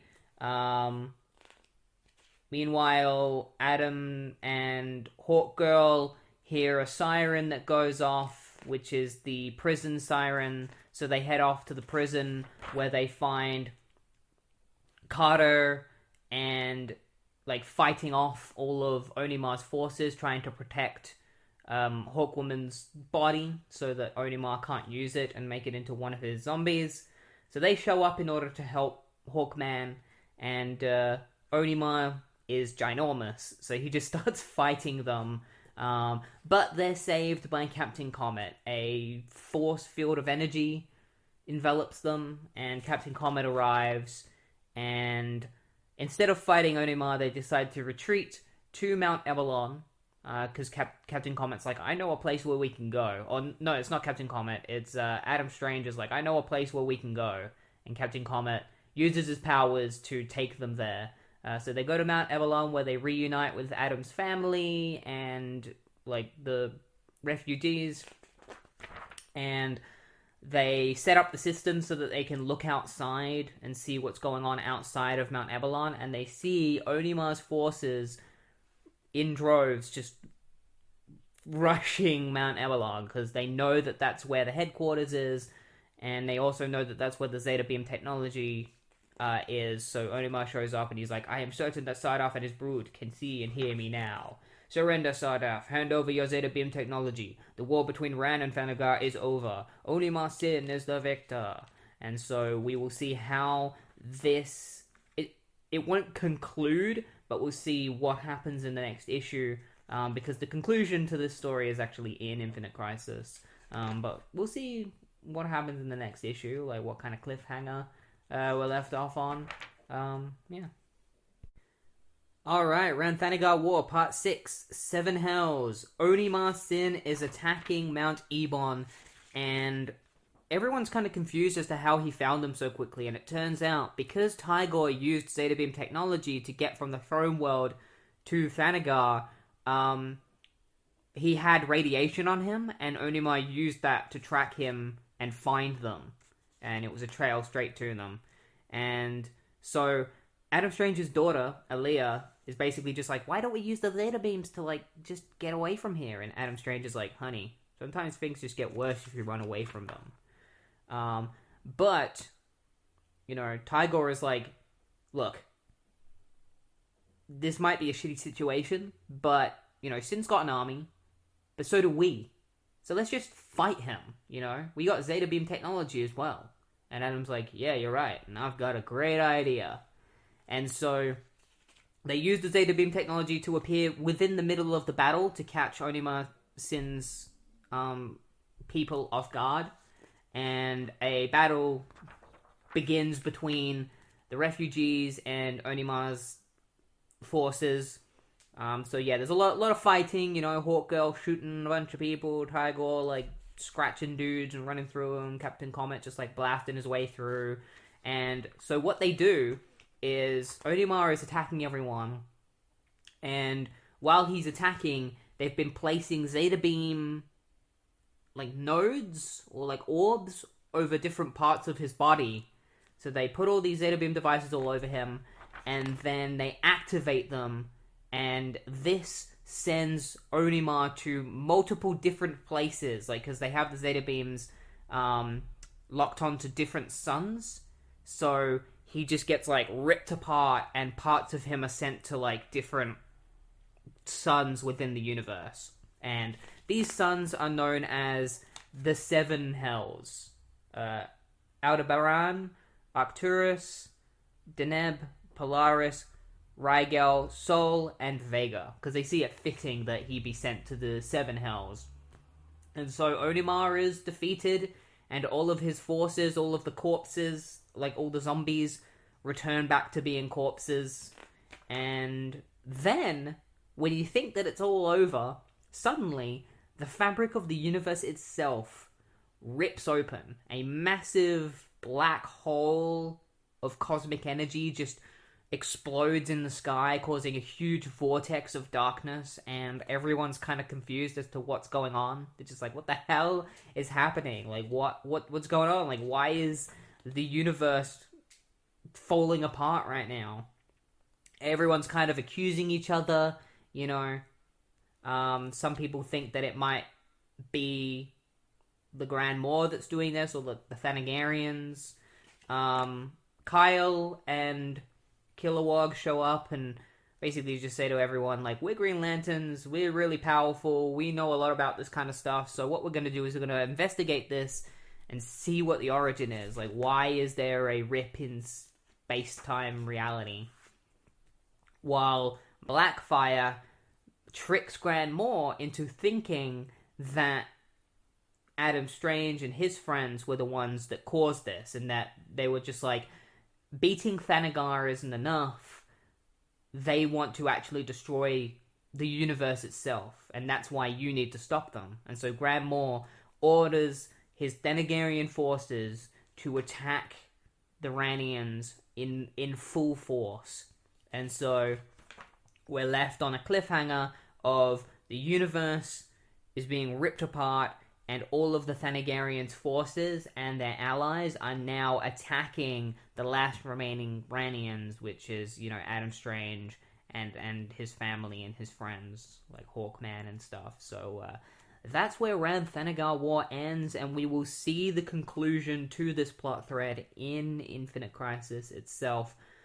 But for now, we're going to be moving on to the final miniseries leading up to Infinite Crisis. That's right, this is the end of the countdown to Infinite Crisis. A story called Crisis of Conscience, which was a arc within the Justice League series. I'd actually read all of Justice League up until this point in preparation. It's written by Jeff Johns and Alan Heinberg with art by Chris Batista and Mark Farmer. So this one, from what I know, is incredibly important to Infinite Crisis because it is the final story before Infinite Crisis. Previously, what's happened in Justice League, right before this story, the Justice League faced the crime syndicate who were transported from their world to our world, or the main world, and they tried to replace, they tried to kill the Justice League and take over Earth. And while this was happening, suddenly weird things started happening in the universe. Like, reality began breaking. One of the members of the crime syndicate, whose name is Power Ring, at first he just looks like a guy with blonde hair, and then all of a sudden he turns into an alternate version of Jon Stewart without any real explanation. And so that's kind of the first hint that reality is changing, something's going on, and so that has led directly into Crisis of Conscience. So part 1 begins with John Johns on Mars, talking about how it used to be his home planet, and now Earth is his home planet after everyone he knew on Mars was completely destroyed and killed. And then we cut to the JLA Watchtower, where the Justice League is still arguing over what happened in Identity Crisis, when they wiped the memories when they wiped the minds of Dr. Light and a bunch of the other villains who were members of the Secret Society of Supervillains, as well as mind-wiping a lot of the heroes' minds as well, including Batman, and Batman is very upset about that. And so they're kind of arguing about whether or not they should tell Batman about what they've done. Not really realizing that Batman already knows what they've done. He's already figured it out. He knows that they made him forget about everything, and he's pissed. And so is John. John's pissed off as well, because he's like, I have mind control powers, and the fact that you've used this kind of power in that way really upsets me, because I would never do such a thing. And then Hal Jordan shows up, and he basically just shows up to try and be a voice of reason, because Wally believes that they should tell Batman, and he called Hal in to side with him and be like, yeah, we need to tell Batman. It's the right thing to do. But Hawkman is like, no way. There's no way we're telling Batman. It's weird that Hawkman is here, because it makes me wonder, when is this supposed to take place? Because Hawkman is currently in Rann and Thanagar War while that's going on. So the fact that he's here means that this story must take place quite some time before Rann and Thanagar War, or during Rann and Thanagar War, where he... during the war, he got called to the JLA Watchtower, and that's one of the reasons why he's so pissed, where he's like, I don't want to tell Batman, but at the same time, I'm currently in the middle of a war, so I gotta get the hell out of here. Meanwhile, we meet this woman in Belle Reef Prison whose name is Deborah Camille Darnell. She is one of the Scarlet Sapphires who became Sapphire while Carol Ferris wasn't Scarlet Sapphire. She doesn't really matter. She appeared in one comic book and hasn't really shown up since, but she's very important in this story because she is one of the supervillains that was mind-wiped by the Justice League. And she's not the only one that was mind-wiped, because she is awoken by another villain whose name I don't know. He's a guy with a jewel on his chest. Some of these villains I know them by name, some of these I don't. But he wakes her up and makes her remember everything, and so she transforms into Scarlet Sapphire. It's like, tell me, who did this to us? So she knows that she's forgotten her her memories, but she doesn't know who did it. The JLA are continuing to argue about whether or not they should tell Batman when Red Tornado calls them for help through a distress signal, and they also get a distress signal from Ralph Dibny. So some of them go to help Red Tornado, and some of them go to help Ralph Dibny. So Red Tornado is being attacked by what seems to be multiple different villains. And so Hal Jordan, Oliver Queen, and Dinah Drake show up in order to, Dinah Lance, show up to help him. but they also get taken down by these villains. And it turns out that these villains are Kronos, Felix Faust, and Floronic Man, who were villains that were mind wiped. Meanwhile, Ralph Dibny is being attacked by a bunch of villains as well. He's trying to get a hold of his bottle of Gingold, which gives him his abilities when he drinks it. But his house explodes around him, and he almost falls to his death, but Hawkman swoops in and saves him. And Wally saves a bunch of other people that are in the same building as Ralph as well. It turns out they were attacked by a few villains as well, including Scarlet Sapphire. The two other villains' names I don't know. I don't know who they are. Like, they're just two random villains that people probably don't really know about. It's not like they're super well known. I'd say the most well known villain in this group is probably Felix Faust or Floronic Man. Then we cut to Gotham City, where Catwoman is taking down Firefly, and then Batman shows up. And he's like, you probably shouldn't be doing this, Catwoman. And she's like, yeah, but it's fun. And basically he's just there because she stole a bunch of diamonds, and he wants her to give them to him. And she's like, oh, Batman, does this mean we're engaged? And then as she leans into Batman, she bumps into something invisible, and it turns out that Martian Manhunter is standing in between them. He's just like, sorry. And so Martian Manhunter is like, we need to have a chat, Bruce. And like, Catwoman's like, I should leave you two to your own business. And Batman's like, whoa, Catwoman, before you go. And he grabs her hand and he takes the diamonds away from her, and he's like, thank you. And then all of a sudden, Red Tornado's body parts fly from the sky, like falling down on top of them. And then the rest of the JLA that we saw earlier, they all fall from the sky as well. Hal Jordan, Wally West, Hawkman, Green Arrow, Black Canary, they all fall from the sky. Zatanna, Ralph Dibny. And above them are the villains that defeated them. And they're just like, hello, Bruce, remember us? Because we remember everything. And Batman's like, whatever you wanted to talk about, John, it'll have to wait. And that's where part 1 ends. Alright, Crisis of Conscience Part 2. The Secret Society of Supervillains have appeared amongst Batman, like in front of Batman, Catwoman, and Martian Manhunter, while the rest of the Justice League are currently unconscious. John Johns decides that he's going to use his powers to try and wake them up, while Batman and Catwoman have to fight against the Secret Society of Supervillains. We finally learn the names of the two villains who I don't know, which is the Wizard and Madam Master. Never heard of them before. But Catwoman grabs Firefly's flamethrower and starts shooting flames at them, but the supervillains are just able to protect themselves. Felix Faust uses his abilities to just grab the fire in his hands and then blast it at Catwoman. Catwoman dodges it, but then the fire, ropes around her, and so Batman has to save her. He's like, Catwoman! He stops her from falling off a building, and he's like, hold on, and he gets grabbed around the throat by Floronic Man, who is obsessed with finding Ray Palmer and killing him. He's like, where is he? Is he in me? Did he run away because of what happened to his wife? And we know for a fact that that is exactly what happened, after Jean Loring was revealed to be the murderer. The last time we saw Ray Palmer is he just ran off into a bunch of grass, never to be seen again. So Floronic Man is trying to kill Batman, and then Hawkman just comes up behind him and is like, you talk too much, and just smashes his head open with a mace. But Floronic Man is kind of hard to kill. He's pretty much immortal, or indestructible.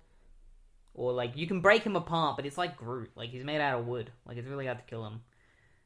So, Floronic Man is like, Madam Master, your assistance, please? And Madam Master, just takes the Hawkman's shield out of his hand and then slams it into his shoulder, cutting really deep into his shoulder. He's just like, Urgh! It's like, you took my arm, so now I'll be taking yours.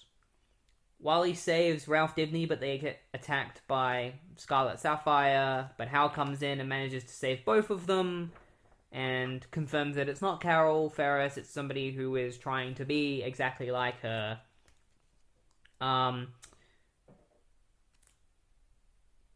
Madam Master starts, messing with Hawkman. He's like, you must be in pain, Hawkman. I can feel it grinding against the bone.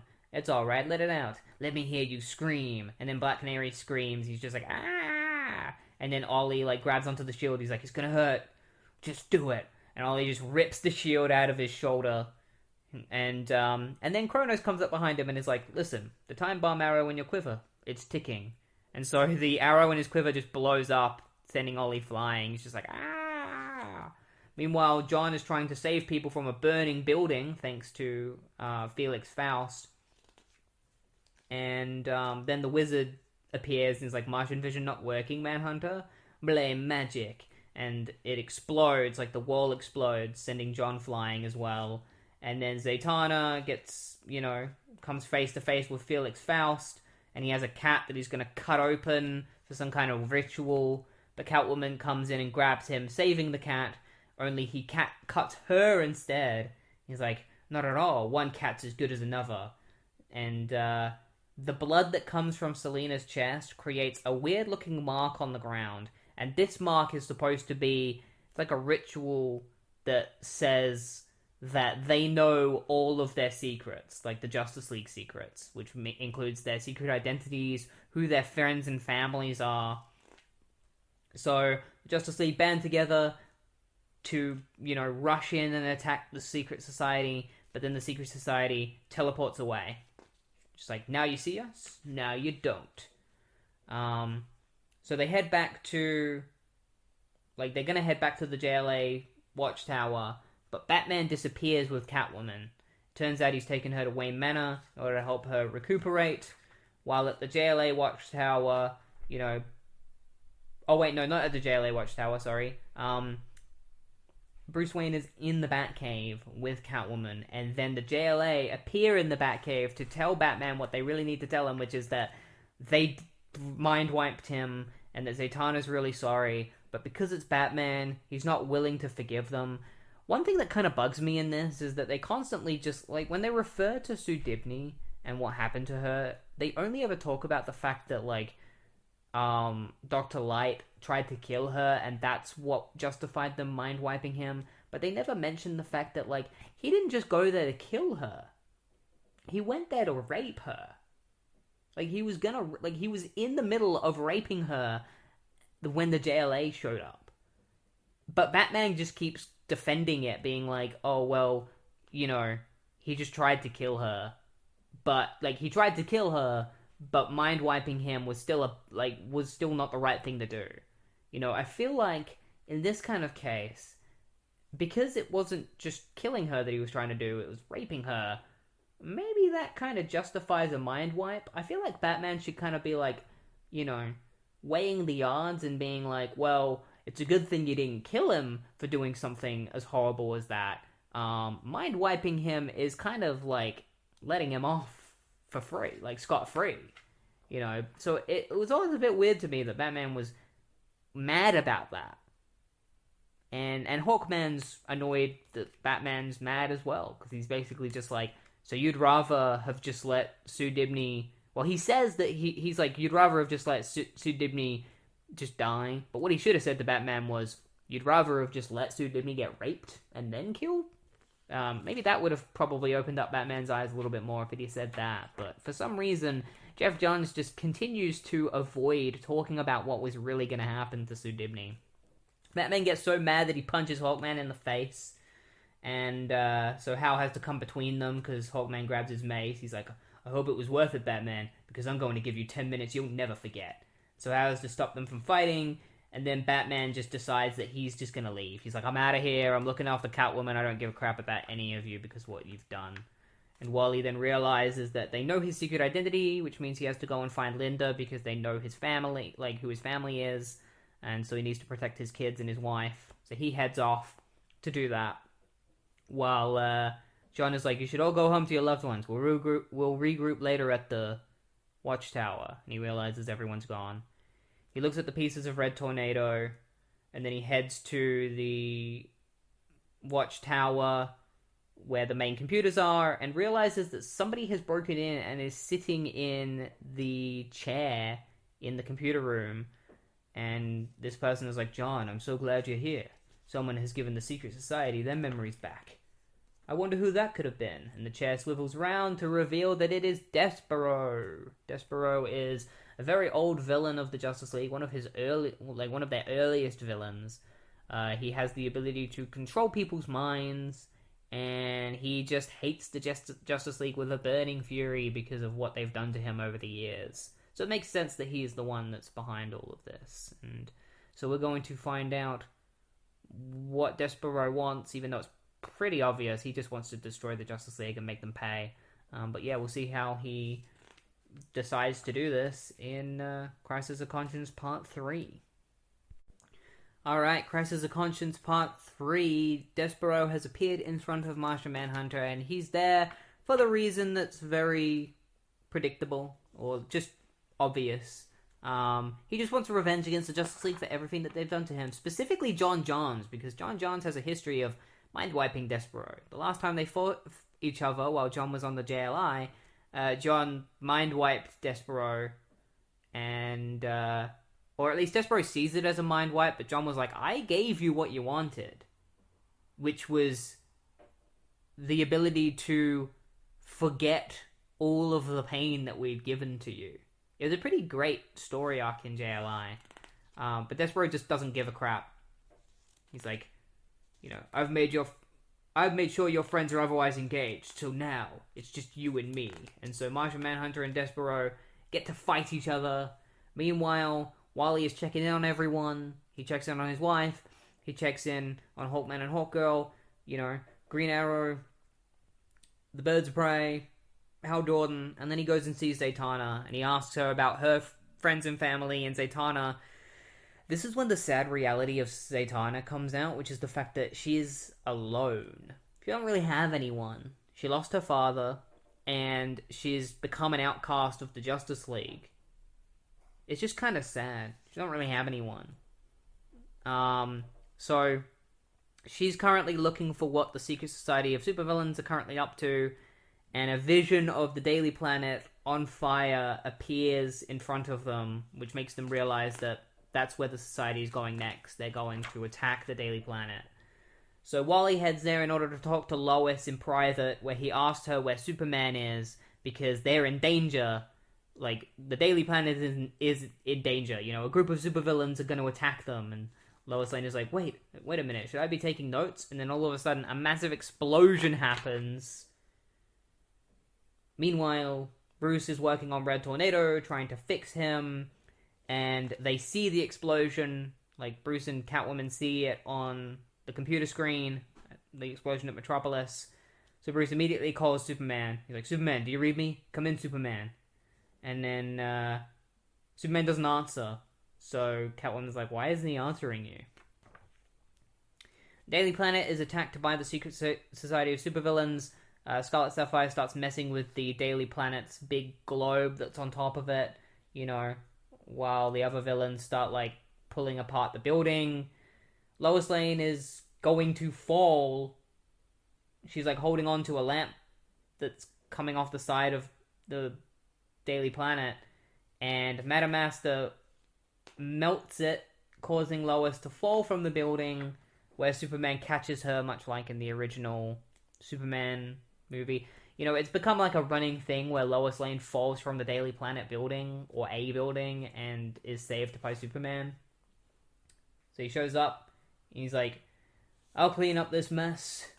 And so Kronos is like, you're right on time, and much too late.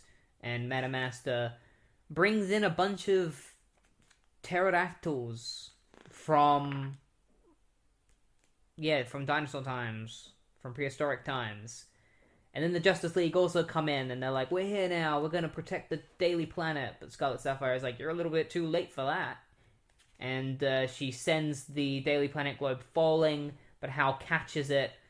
And then Floronic Man grabs him by the leg. And he's like, once the human blight has been exterminated, then the planet will be better off.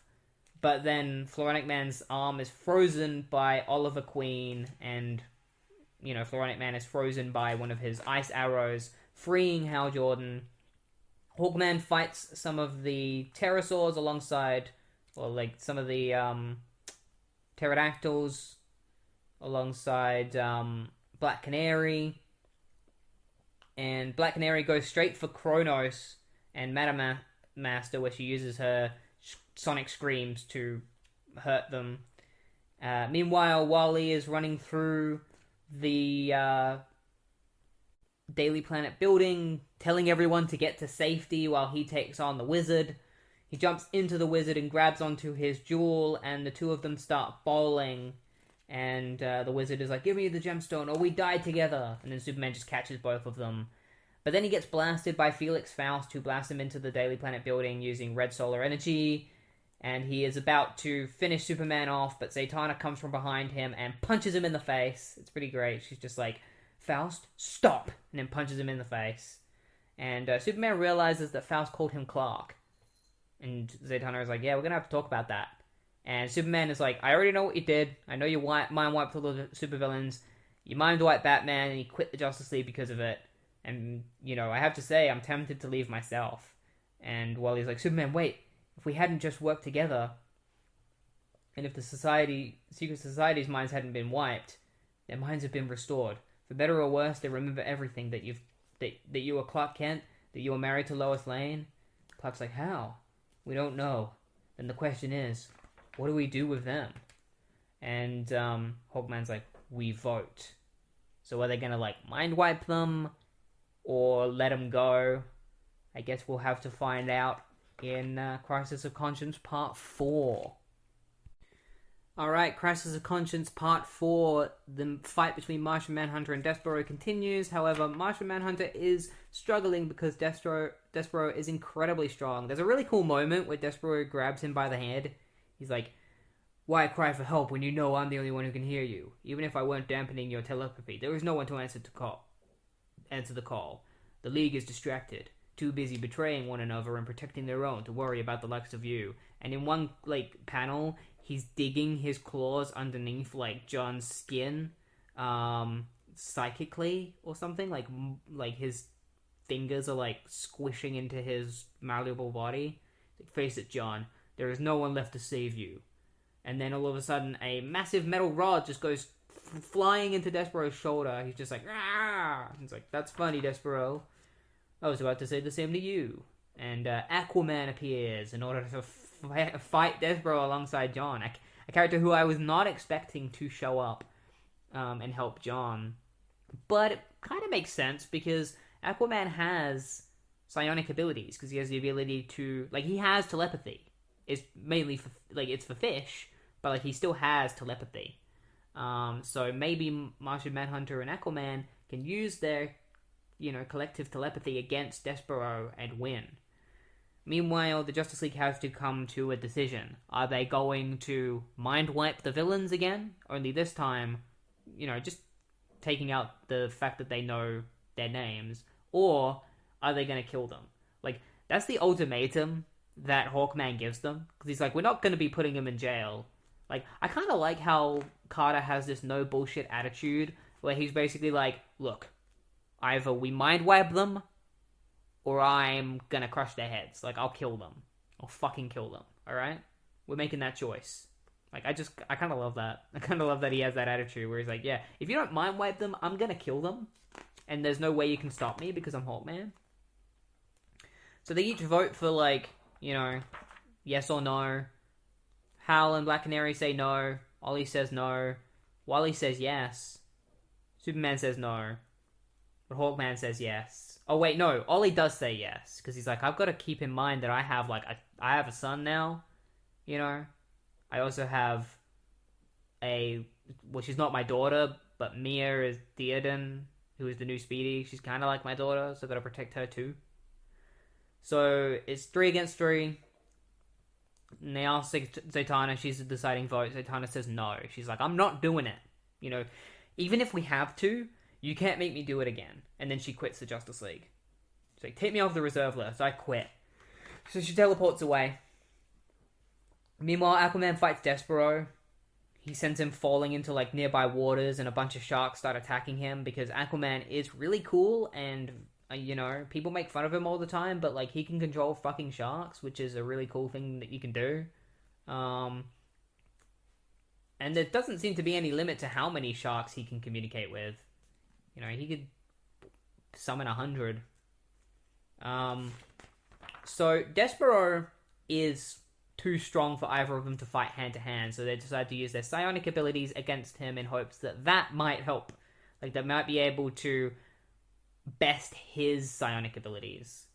Meanwhile, Zatanna goes to Themyscira, where Kara Danvers, or Kara Kent, whatever she's known as in this universe, Supergirl, is on Themyscira because she recently was reintroduced into DC at this point in time. Up until now, Kara just hasn't existed. The Supergirl that existed at this point was Linda Danvers, but Linda Danvers is no longer Supergirl. It's Kara again. She was introduced by Jeff Loeb, but Batman and Superman don't really trust her because she's a complete stranger. One of the reasons why Zatanna has gone to Themyscira is to go and meet with Wonder Woman, because her and Wonder Woman are kind of in a similar situation right now. They've both done terrible things, and the Justice League kind of hates them for it. Or at least Batman and Superman do. You know, Wonder Woman recently killed Maxwell Lord, and so Batman and Superman see her as a murderer, and that's why she's been remaining on Themyscira for a while now. Because she's trying to figure out what she's going to do next. Whether or not she can even face them again. But she manages to convince Zatanna, because Zatanna doesn't want to have to mind wipe the villains. But Diana is like, we've both got to come to the conclusion that we might have to do it. And we need to be ready for that. Like, if it's the only option, we got to be sure that we're ready to do it. So Zatanna is really considering maybe she is going to mind wipe these villains again. So there is another defining vote that the Justice League are counting on, which is John. But they're not really sure which side he's going to fall on. Superman's sure that he'll fall on the side of no, because of how pissed off he was originally. But Hawkman is like, you know, after everything that's happened, if he understands the situation, I think John might say yes. So they head to the Watchtower and they see that it's been destroyed.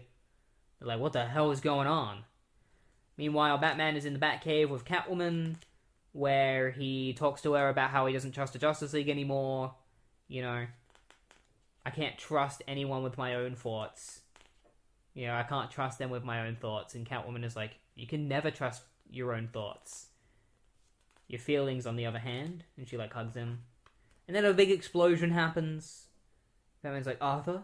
John? And, because they see, like, the silhouettes of Arthur and John. And so Aquaman and Martian Manhunter come in, and they have been mind-controlled by Despero. Despero takes over Batman's mind and forces him to fight Catwoman. And, yeah, it's revealed that he now has control of all three of these heroes. He has his king, his rook, and his knight. Let the game begin. And so we'll find out how Crisis of Conscience concludes in Part 5. Alright, Crisis of Conscience, Part 5. Despero has control of Batman, Aquaman, and Martian Manhunter, and they're about to kill Catwoman. Like, they begin fighting her. But then the Justice League arrives in order to face Despero. However, Despero starts taking control of their minds one by one. He starts with Hal Jordan, who tries to fight Despero, but is too weak to avoid his mind control. And, so, yeah, Wally tries fighting Despero, but Despero manages to grab him and take him out. And, everyone starts attacking Superman.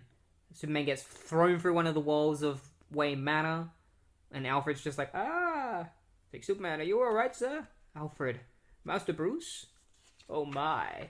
And Batman shows up, and as Batman is about to attack Alfred, Hawkman just comes out of nowhere and just smashes into Batman. He's like, wake up! And he smashes the clock over his head. He's like, control yourself! This isn't you. This is Despero.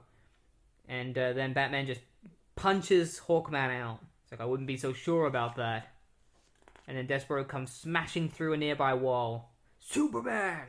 You're the only one left. Not even a Kryptonian mind can resist my telepathy. And then a torrent of wind starts crashing through Wayne Manor.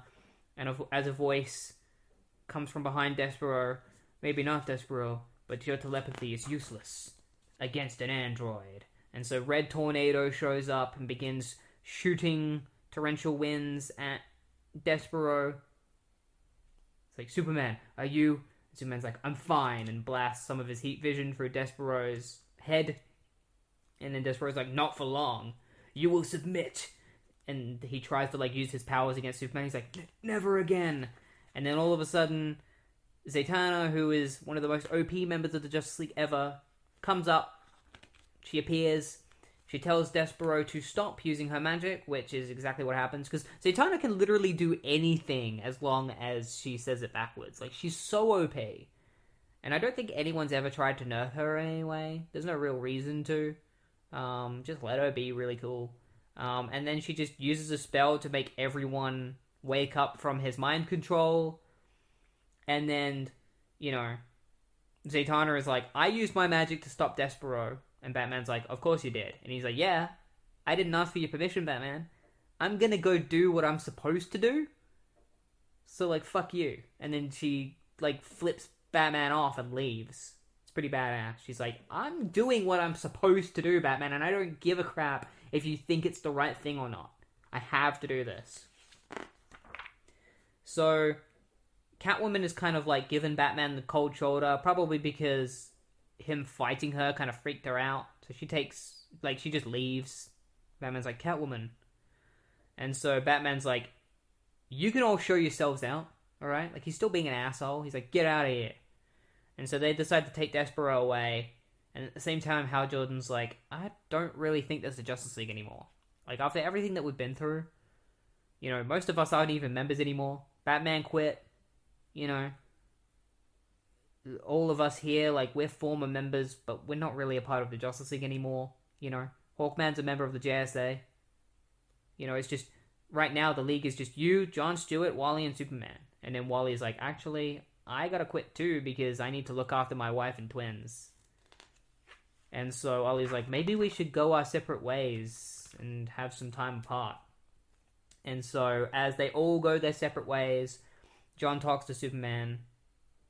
He's like, you managed to rebuild the team more than once, Jon. And when you do, I'll be there. Until then, if you need me, if you need any of us. And Jon's like, it's never a matter of if, my friends. It's always when. So Zatanna goes and visits Belle Reve prison, where the secret society is, and she decides to mind wipe them. But before she does, she says to them, she's like, I have the power to do a lot worse to you. So I think you're getting off scot-free by me just mind wiping you. You know, you're getting off lightly. And as she says this, the wizard is like sweating, and she makes them forget everything. Meanwhile, Batman is in the Batcave talking to Jon. He's like, I'm sorry to intrude, but I had to know the truth. This wasn't just about you, was it? Batman's looking at pictures of Catwoman, and he's like, she used to be a member of the secret society, and then one day she was just suddenly an ally of mine. I'm wondering if it was even her choice. So now we've got this open idea of maybe Catwoman was mind-controlled as well. So we'll probably have to find out. I don't know if we'll find that out in Infinite Crisis, if that's the thing that's explored in Batman comics. I'm not reading Batman comics, so I probably will never find out. But if we do, I'll obviously talk about it. Jon heads back to the Watchtower, where he goes through a bunch of different superheroes to see which ones will be able to join the Justice League. And he sees Ted, and it reminds him that Ted's dead, so he has to, like, turn off Ted's picture and say that he's deceased. And that gets him thinking about what Ted was saying recently, how, like, he really believes that Ted might have been telling the truth. That something was going on, like, something is happening, some conspiracy, and that they need to try to get to the bottom of it, because it was just so weird that Ted was saying all this stuff, and then he died. And so, Jon tries to call Superman, and then all of a sudden, Superman actually appears behind him, or at least he thinks it's Superman. He's like, I'm glad you're here. We need to reorganize. I think there's a possibility that everything we're facing is connected. And then, we don't see who this person is, but we see like a red cape behind Jon. It's like, I know. And then Jon looks at this person and is like, wait, you're... And a massive flash of light shines in Jon's face, and a huge explosion goes off. And that's where it ends. And that is the end of the countdown to Infinite Crisis. We have covered every single miniseries, every tie-in leading up to Infinite Crisis. It's been a pretty wild ride. Most of these miniseries I did enjoy quite a bit. I like Countdown to Infinite Crisis because of its focus on Ted, but I obviously have mixed feelings on the whole Maxwell Lord thing of him being evil. If you want to hear my feelings about that, you can watch part 1 where I talk about it. Probably my least favorite miniseries out of all of these would have been, or like story arcs, probably would have been Lightning Strikes Twice, just because it was just a rehash of a story that we'd already seen before, which was Captain Marvel fights an Eclipso controlled Superman. Like, they'd already done it before. My favorite one was probably either Villains United or Rann Thanagar War. And I think Villains United beat Rann Thanagar War because Rann Thanagar War was a little confusing. You know, I would say it's, if you're a casual reader, I wouldn't be surprised if you would have a very hard time reading Rann Thanagar War just because of how many characters are in it. It's a lot of like, who's that person? Like, who the heck is that? Who is Captain Comet? Like, they don't really explain who anyone is. They don't give any kind of, like, there's no, like, text boxes that kind of, like, you know, I miss, like, I've been seeing it less and less as I've been reading some more of these, like, early 2000s comics. There's less, like, text boxes that tell you, like, when somebody references something, there's less text boxes that tell you what issue it's from, so that you can go back and read that issue just to become, like, just to get up to, you know, get up to speed. They don't do that anymore. And so it means that it can be a little bit more confusing when you are reading these different series. But overall, I think the quality of these miniseries was good. I don't think anything was, like, fantastic. But I guess that just comes down to personal preference. Just because there were some decisions that editorial made in this that, or like the writers made, that I just didn't really agree with, and that soured my experience with some of these miniseries. But most of the time I was enjoying it, and I'm really looking forward to getting to Infinite Crisis. But it's going to be a little bit before we get to Infinite Crisis, because I'm actually going to take a break since Christmas is coming up, and so the next video will be on Christmas Day, but it's not going to be Infinite Crisis. Infinite Crisis will be next year after New Year's, so whenever the next Sunday is after New Year's is probably when the first part of my Infinite Crisis deep dive will come out. But on Christmas Day, I do have a special video lined up to be released then. It's a video I've been working on for quite a long time. It's quite a long one. I'm not going to say what it is, but you'll see what it is when it comes out. And, yeah, I hope you enjoyed this week's episode, and I hope you have a good Christmas, and I hope to see you next year when I start Infinite Crisis. I'm super excited. I'm going to be talking about pretty much every single tie-in of Infinite Crisis, so it's gonna be a lot to get through, a lot of content for us to read and cover. And I'm excited, and I hope you are too, so I'll see you then.